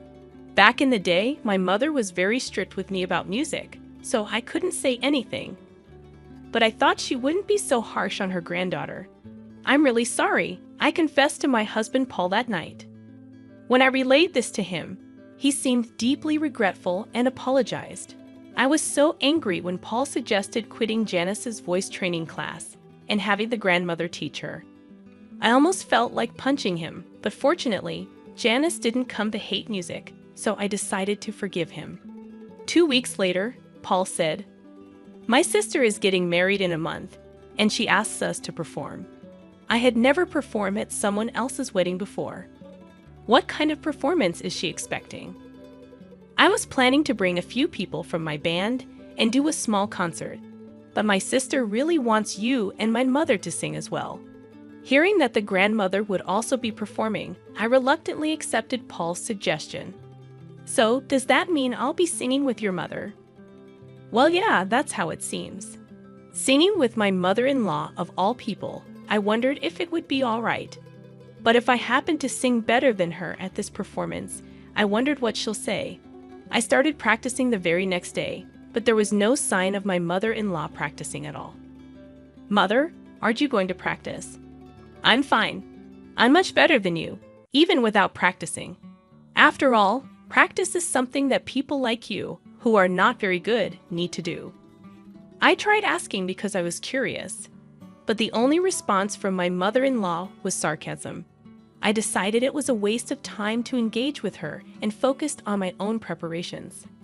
After we decided what song to perform, I also increased the frequency of my voice training lessons. I was sick of being ridiculed by my mother-in-law, and above all, I was anxious about performing in public after such a long time without proper training. On the day of my sister-in-law's wedding, the ceremony went smoothly, and the time for the entertainment had finally come. First, my husband Paul took the stage and began to play his music. As expected, given he plays regularly, he was confident and exuded an elegant aura. I was utterly mesmerized by Paul's performance. I'm not feeling well today. Could you sing on your own? Then, out of the blue, my mother-in-law told me to sing solo. What? That's so sudden. It's not fair. Well, there's nothing we can do about it. Or what? Are you too embarrassed to sing in front of others because you're uneducated and ugly? She said this without a hint of remorse. Okay, I know it. She's doing this on purpose. I thought and decided to retort. Being uneducated and ugly. I've practiced hard, so I won't be embarrassed singing in front of others. I asked you several times if you needed to practice, but you showed no signs of doing so. Could it be that you're actually a terrible singer? That's not true. My mother-in-law raised her voice in response to my question. The people around us began to stir, wondering what was going on. Sorry. It's nothing. I got up from my seat, apologized to those around me, and then pressed my mother-in-law further. Graduating as valedictorian from the music college, you sure talk big about teaching others, huh? Are you running away because you're embarrassed to sing with me since I'm better? I whispered this in her ear. What did you say? There's no way that's true. If I sing with a low-educated, ugly person like you, it would only throw me off. Didn't your parents teach you that you and your parents are truly incompetent? She disparaged me as being uneducated and ugly and even insulted my parents in front of everyone. Embarrassed and angry, I wanted to leave right at that moment, but if I ran away now, it would just make her happy. What are you doing just sitting there? Hurry up and go. Okay, then I will. Excuse me. Just as Paul's performance ended, I took his place on stage. I was supposed to sing with my mother-in-law, but due to her not feeling well, I would be singing solo. Instead of the song I was supposed to sing with her, I chose an opera song I used to sing a lot when I was competitive, an aria from The Marriage of Figaro. And so, I began to sing. At that moment, perhaps due to the vocal training I had done, my condition was excellent, and I was able to produce the most beautiful vibrato I'd ever achieved. It was amazing. The audience was mesmerized by my singing, saying things like, "Wow, her voice is incredible," and "Is she a professional?" When I finished singing my song without any hitches, the audience gave me a standing ovation, showering me with thunderous applause. Congrats on your wedding, sister-in-law. You know, I used to be the choir leader in high school. It's been a few years since I last sang in front of an audience, so I was a bit nervous. How did I do? Thanks so much for listening. After making this statement, I returned to my seat, and my daughter, all starry-eyed, pleaded, "Mom, your voice was so beautiful. Can you teach me next time?" Witnessing this, my mother-in-law, with her jealousy on full display, said in a huff, anyone can sing like that. Don't get ahead of yourself, continuing to belittle my singing. Just as I thought the entertainment segment was over, my sister-in-law unexpectedly said, "Mother-in-law, and you should sing too." Words that I didn't expect came out from my sister-in-law. My mother-in-law was taken aback and looked at her daughter in confusion, asking me, "I've never heard you sing, Mom, and since you taught me so much about music when I was young, I'd really love to hear you sing," my sister-in-law expressed with pure honesty. The attendees chimed in, "Mother-in-law, you should definitely sing." Words had gotten around that my mother-in-law was a top graduate from a prestigious music school, and the crowd grew increasingly excited for her performance, creating an atmosphere where she felt she had to sing. "Well, with all this, I guess you have to sing now, don't you?" I did not hesitate to add. "So, all right. If you insist," she responded, heading to the stage. The moment my mother-in-law took the stage, the energy in the room peaked. But as she began to sing, such murmurs could be heard throughout the crowd. "Wait, no way. I might even be a better singer." She must have heard them as well. My mother-in-law's voice did seem off, but even accounting for that, her singing was dreadful. She always criticized others for their singing, but her pitch was all over the place. Honestly, I felt I was still a better singer. The atmosphere grew awkward as her performance ended. Unlike when I sang, the venue was filled with a cold atmosphere, and the applause was sparse. Everyone acted as if they'd seen something they shouldn't have, as if her turn had never happened. Upon returning to our table, my mother-in-law, her face flushed red, shouted at me, "That's why I didn't want to sing. If you had sung properly, my daughter wouldn't have asked me to do this," she said to me with such an angry tone. But I didn't understand why my sister-in-law asked her mother to sing. It seemed to me that she genuinely wanted the wedding to be blessed by the voice of her mother, who had been sternly teaching her about music since her childhood. "Do you think so? To me, it seems she genuinely wanted you to sing." I shared my honest thoughts with my mother-in-law. "No way. I'm sure she knew I'm bad at singing, and this is her way of embarrassing me." I was utterly astonished at her response. She had always criticized others' music and performances, yet she herself didn't want to sing in public because she's bad at it. She never hesitates to complain about others' music, but she is like, "I don't accept complaints, although I'm a bad singer myself." Such a self-centered attitude won't be accepted. My daughter Janice might have her newfound love for music crushed by her grandmother. I could no longer bear my mother-in-law's attitude. So, a person who studied at a prestigious music school and criticizes others' music is just doing so because she can only sing this badly. But mother-in-law, isn't it great? You are able to sing alone without having to sing with a terrible singer like me. I responded to my mother-in-law with a sarcastic tone. "How dare you say that? It's your fault that I had to embarrass myself. It's not nice to say that in front of your daughter." I'm sure she's satisfied hearing her mother singing. As I spoke these words, my mother-in-law fell silent. There was a stir amongst those who'd heard what I had said to my mother-in-law. But other than that, the ceremony went on smoothly and ended without any problems. 2 days after the ceremony, my mother-in-law stormed into our house. "I just can't let it go. I want you to apologize for what had happened."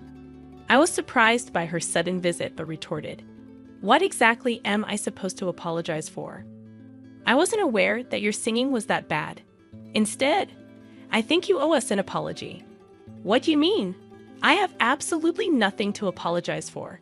It's your fault I was forced to sing that song I hated and embarrass myself." "No, not to me, to Janice, because of you."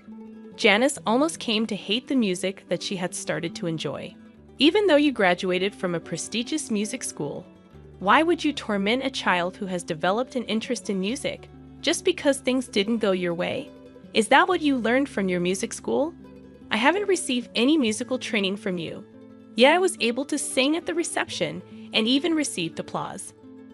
How about you, mother-in-law? Shall I give you some singing lessons? I'll teach you thoroughly." My mother-in-law was speechless hearing what I said. "If you have nothing else to discuss, please leave."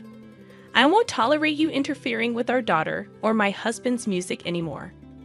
Upon hearing this, my mother-in-law left our home without another word. Her shoulders slumped into defeat. I felt a sense of satisfaction from being able to retaliate so fiercely in her area of expertise, music. It was indeed worth continuing my voice training since my youth. Without the voice training, I might not have been able to receive such applause at my sister-in-law's wedding reception. I wonder how my mother-in-law, who has always boasted about graduating top of her class from a prestigious music school, felt being scolded this way by someone like me who only has a high school diploma and was just a choir member. To be honest, I felt a sense of poetic justice towards my mother-in-law. I thought, serves her right. She shouldn't act so haughty anymore. It's been a month since the wedding ceremony of my sister-in-law, and now my mother-in-law occasionally visits our house, but she doesn't complain about my daughter's singing anymore. I actually didn't mind my mother-in-law visiting since she did not say anything about music anymore. My daughter Janice, who has improved a lot in her singing recently, is challenging a slightly difficult song given as an assignment in her class. "Mom, this song is hard, but I'll try to sing it beautifully," she declared, practicing enthusiastically. "That's great. You do your best. You'll definitely do well." Although I love singing, don't know much about the technical aspects, so I had no idea what was difficult about the song. But seeing my daughter working so hard, that's all I could say. On that day, my mother-in-law, who happened to be visiting our house, observed the interaction between me and Janice and said, "Erica, this song is not something you can handle by just doing your best. Janice, listen well. You should do it like this."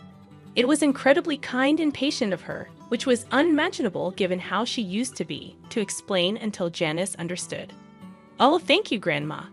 It's easier to sing now," Janice said as she listened intently to her grandmother's advice, working hard to master her assignment. "Erica, I used to look down on everyone doing music without graduating from a music college. But after meeting someone like you who can sing so beautifully without a music degree, I changed my mind. After all, we should enjoy music. Could you teach me to sing next time?" My mother-in-law said that looking at Janice singing. I was surprised to hear such a thing all of a sudden, but I'm sure the sarcastic comment I made after my sister-in-law's wedding had its effect. "My lessons are tough, you know. I grant this," I replied to my mother-in-law. "Oh, I won't do anything horrible anymore. I feel sorry for Paul too, although it's too late now. But if you're going to be tough, Erica, I'm prepared." After hearing that from my mother-in-law, I felt assured that she won't say anything about her music anymore. Although a lot had happened, the tension between my mother-in-law and me eased off, and since then, we've often gone to karaoke together, becoming close enough to sing together.